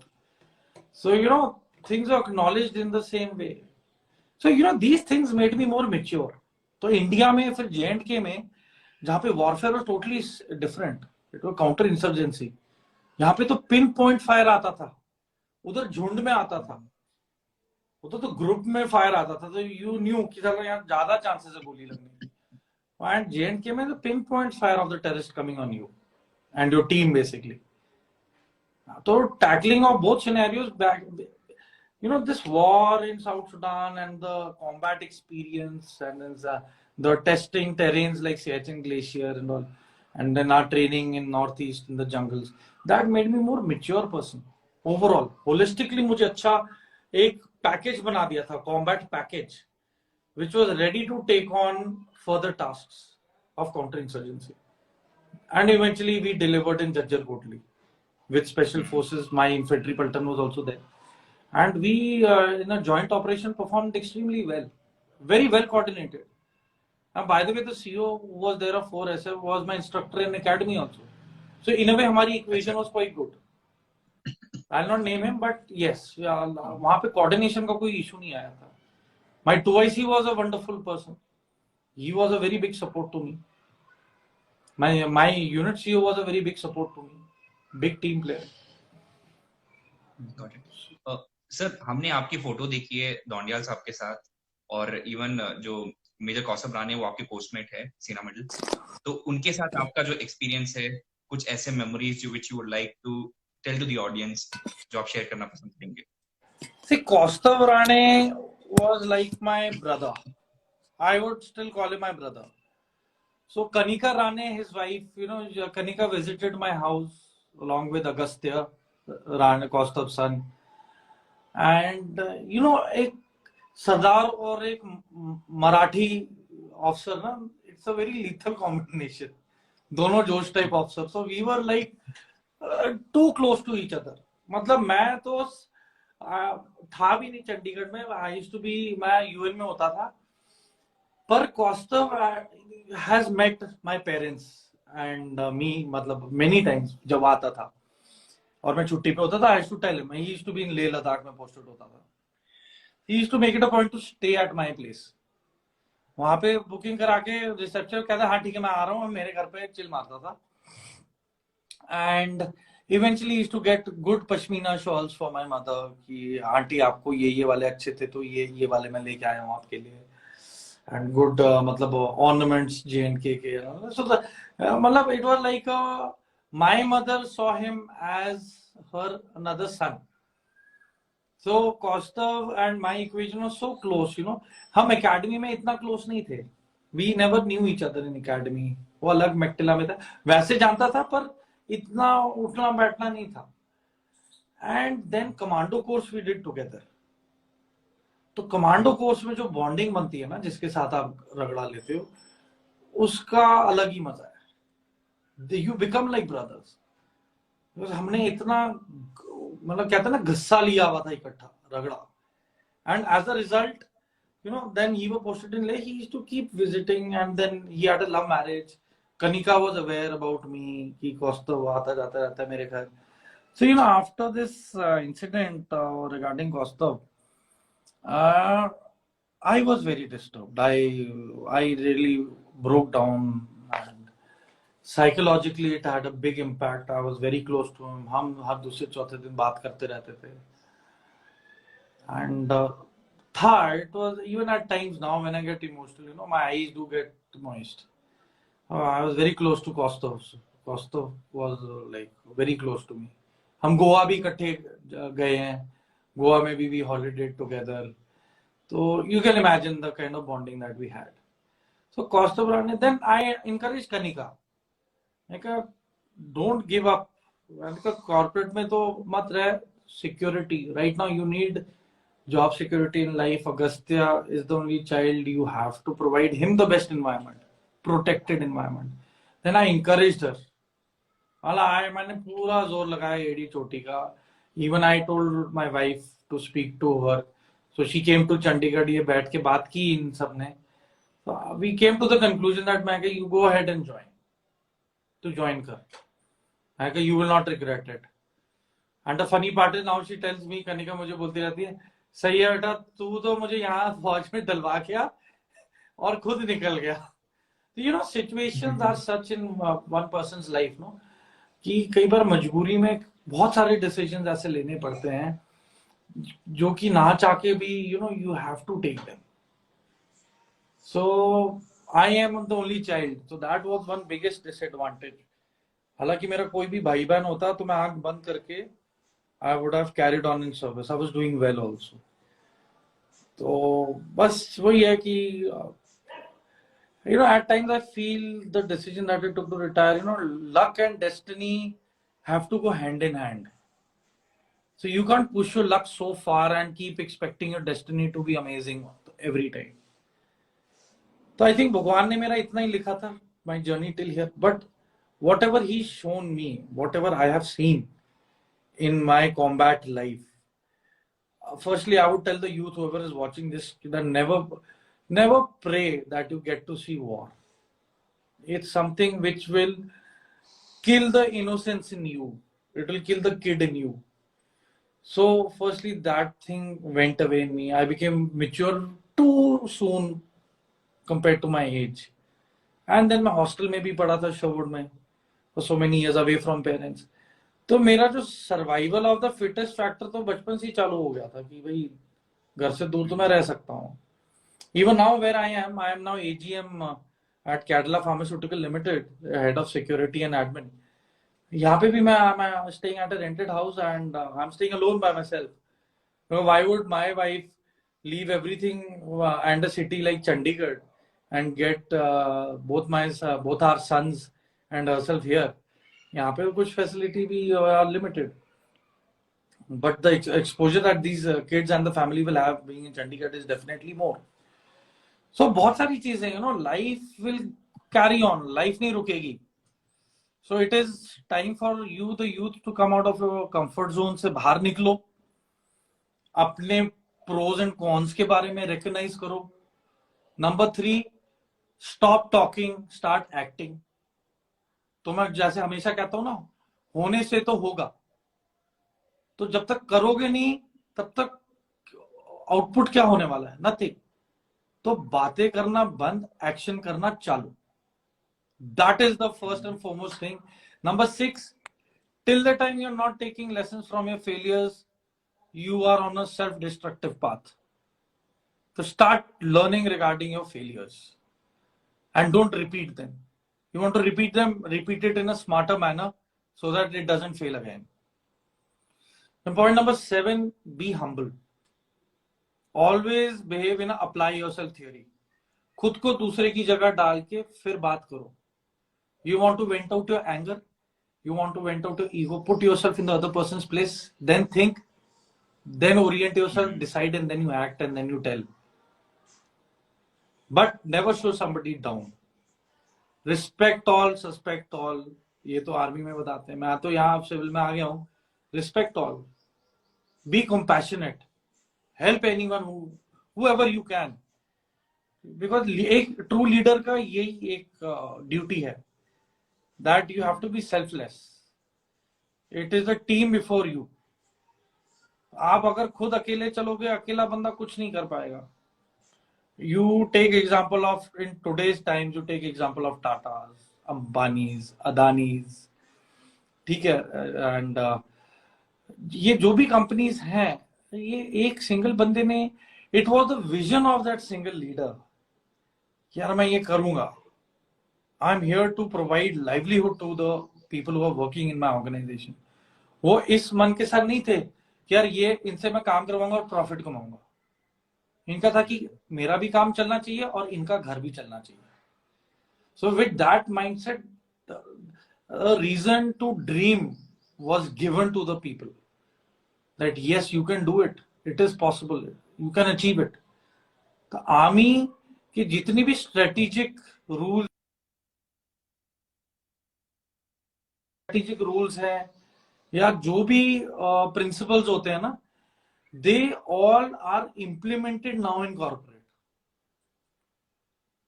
So जो corporate में कहते हैं ना, business strategy, हम ये करेंगे, ये following rules, star method, ये सब आर्मी से ही लेके आए हुए हैं. So there is nothing out of the box.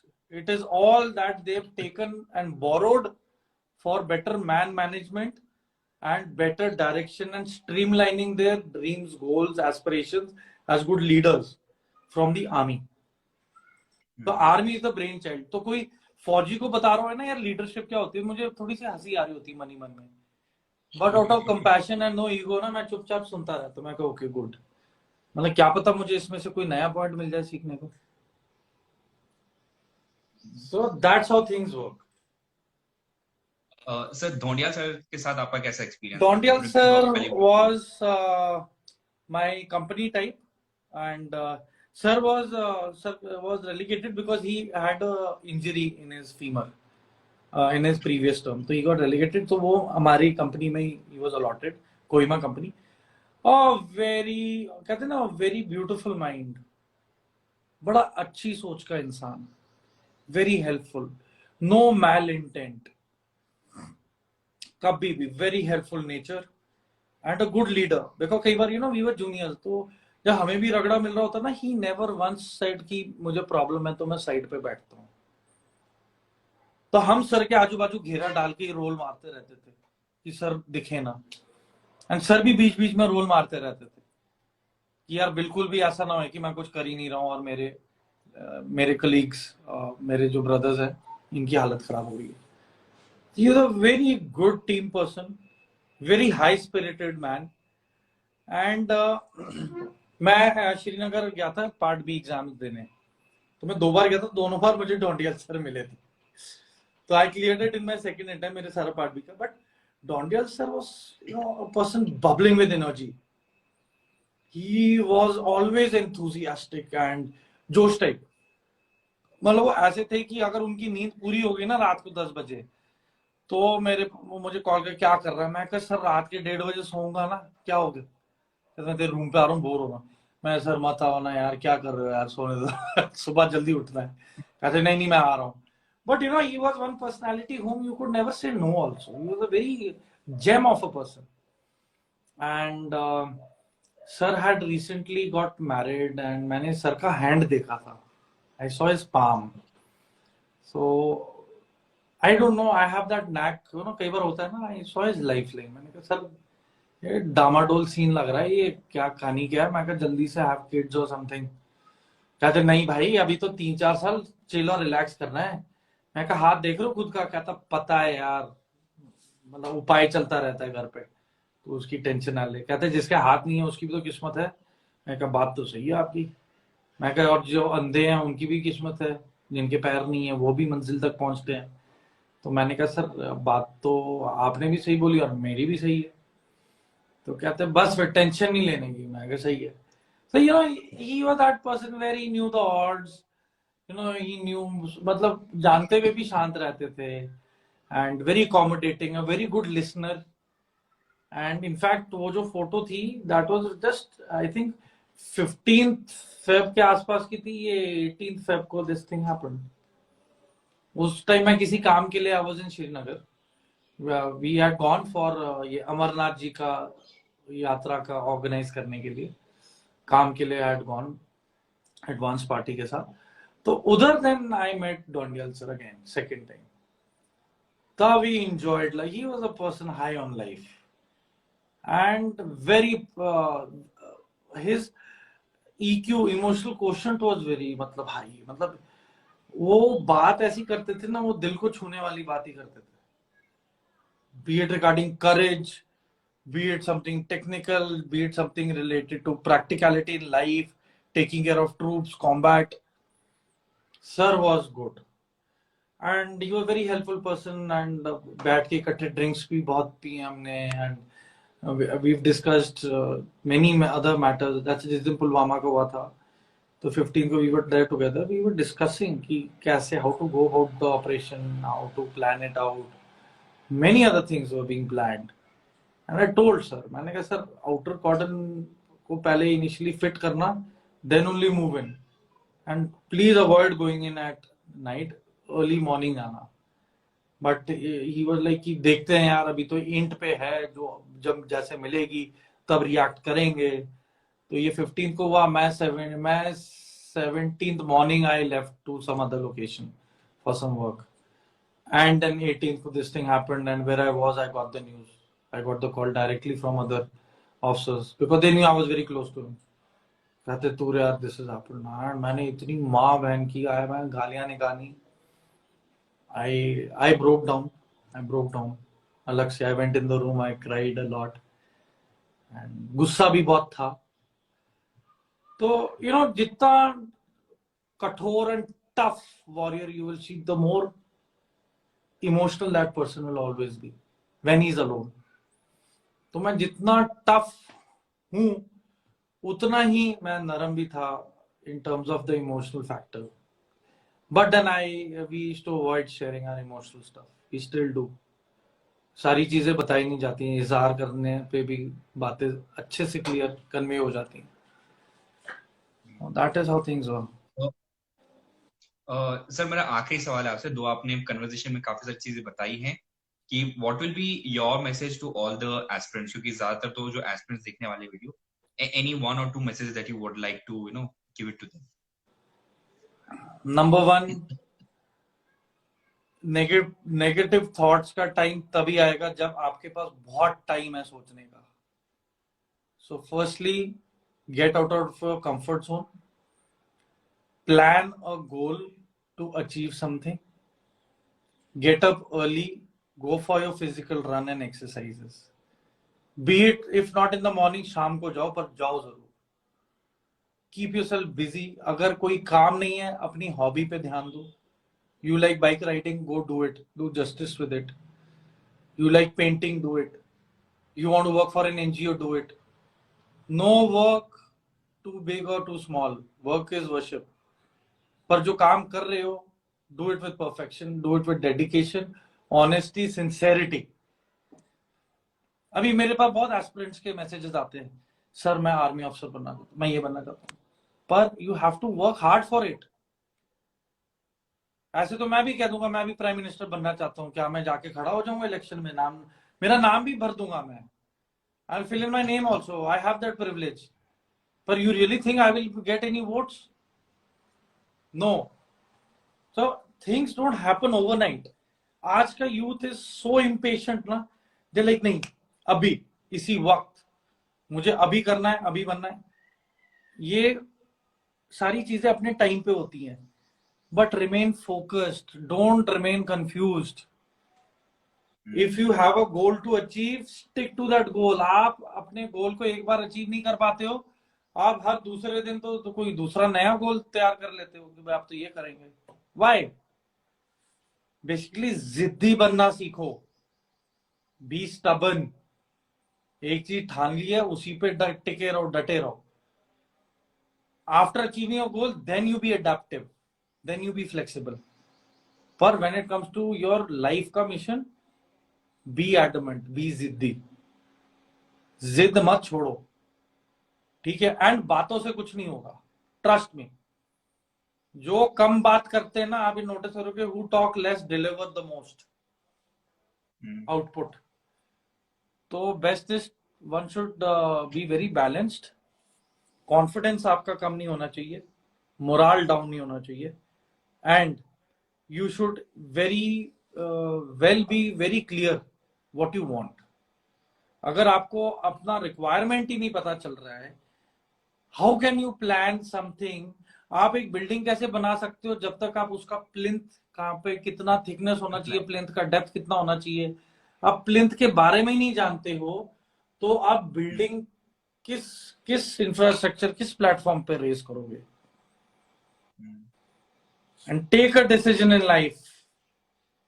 I never went back on my decision, and my father always told me, and he still does, even if you take a decision taken wrong, it does not matter till you are standing by your decision, because a decision will lose its value if you change your decision there and then. You will lose all credibility. Decision लिया है, कुछ गलत हो गया, don't worry, take the onus and responsibility on you. ये. Then number 2, start projecting others. अपने teammates को आगे बढ़ाओ यार. यहाँ पे मैल इंटेंट हो गया, दूसरे के सक्सेस को लेके दूसरा चिढ़ने लग गया है आज की तारीख में. कह रहा नहीं, इसे सारे पॉइंट्स नहीं बताने यार, मेरा नंबर कट जाएगा. क्यों भाई? वो दूसरे के कंधे पे पैर रख के तरक्की अचीव करनी है. वाई? अगर करना ही है तो ओपनली अनाउंस करो कि भाई मैं ये कर रहा हूं, मैं ये बोल रहा हूं. But as a good leader, your team before yourself. ठीक है? आज की तारीख में, पहले होता था officers used to lead, they still do, बिल्कुल आगे. कारगिल के टाइम यही हुआ, आगे लीड करते तो आगे से is gone. If is martyred, भाई कॉन्फिडेंस तो है नहीं, मतलब there fall in confidence, there is chaos, there is confusion. However, they come back together, get themselves together, and they again go back and achieve the objective. अब क्या हो गया? Now the officer is at the सबसे rare most. वो सबको ऐसे इकट्ठा लेके चलता है कि no man to be left behind, and I will ensure that till the end I am here to give direction to the mission and objective. अब हमारा outlook has changed, you know. जो फॉरेन आर्मीज हमें काफी appreciate करने लग गई हैं. Our way of thinking, our tactics, our military policies, military doctrine में बहुत सारी चीजों में चेंजेस आया है. So they will lead to just one goal, that is victory, uncompromised. But our way of doing things has changed. It has become more efficient and better. So that is what I am telling the youth. Be smart. खच्चर बनने की जरूरत नहीं है, but be a smart working horse, be a smart घोड़ा. उतना पढ़ो जितना एक्चुअल में लॉजिकली आ सकता है, पर पूरा ही घोटा मार रहे हो, कोई मतलब नहीं है. You will and up learning nothing. समझ के पढ़ो एंड ब्रेनस्टॉर्मिंग करो. You will learn more with brainstorming. मैंने देखा यहाँ रट्टे मार मार के नोट्स कर करके ट्यूशन जा जाके, no, understand the concept.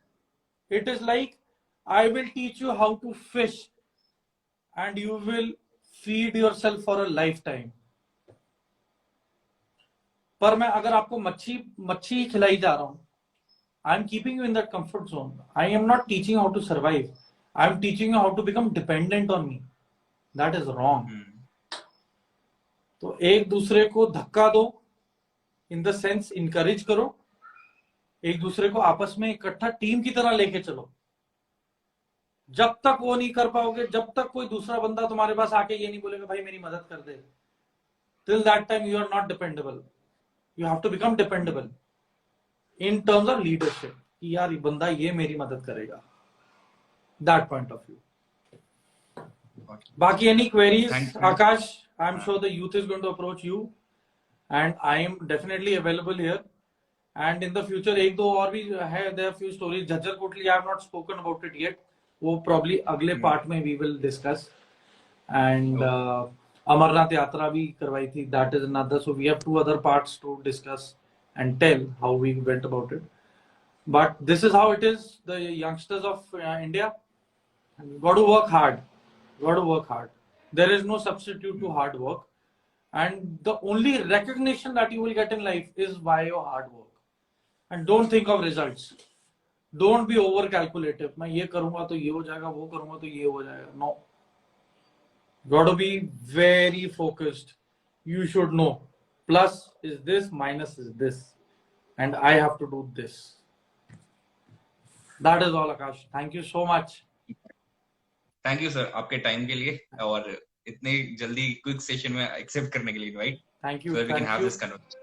Thank you and Jai Hind. Jai Hind sir. Bye bye. And one more message, Akash, I would like to give.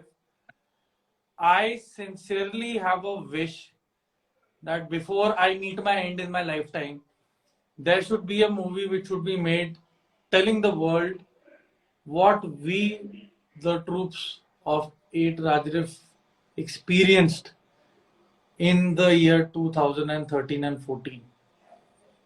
What we went through. So this Rajputana rifle regiment की जो पलटन थी, जो हमने देखा और जिससे हम गुजरे हैं उस दौर से, वो मैं भगवान से प्रार्थना करता हूँ कि किसी को ऐसा दिन ना आए कि आपको ये ऐसा दिन का सामना करना पड़े. एंड इंडिया में एक पिक्चर तो बननी चाहिए या फिर डॉक्यूमेंट्री जिसमें लोगों को पता चले कि हमारी आर्मी की स्टैंडिंग वर्ल्ड आर्मियों में कहां पे है. एंड वो यूएन से पता चलता है जब सभी आर्मी के कंटिंजेंट आपको ड्यू रिस्पेक्ट देते हैं, आदर देते हैं और ईमान और इज्जत के साथ पेश आते हैं. That is a very I hope ये वीडियो देखने के बाद काफी सारे लोगों को और अवेयरनेस आएगी about our role in the UN and also what we have gone through. Yes, exactly. Till you do not know the strength of your army, how can you boast and tell the world about it? अरे दुश्मन के मन में खौफ होना चाहिए ये सब सुन के कि यार इनकी इतनी ज्यादा औकात है कि हमें पाश और खत्म कर सकते हैं. ठीक है, that is all. बाकी वाहेगुरु जी दा खालसा, वाहेगुरु जी दी फतेह. And Jai Hind, and may God bless us all and may we thrive in life to contribute in a bigger and better manner to our country, that is Hindustan. Bharat Mata ki Jai.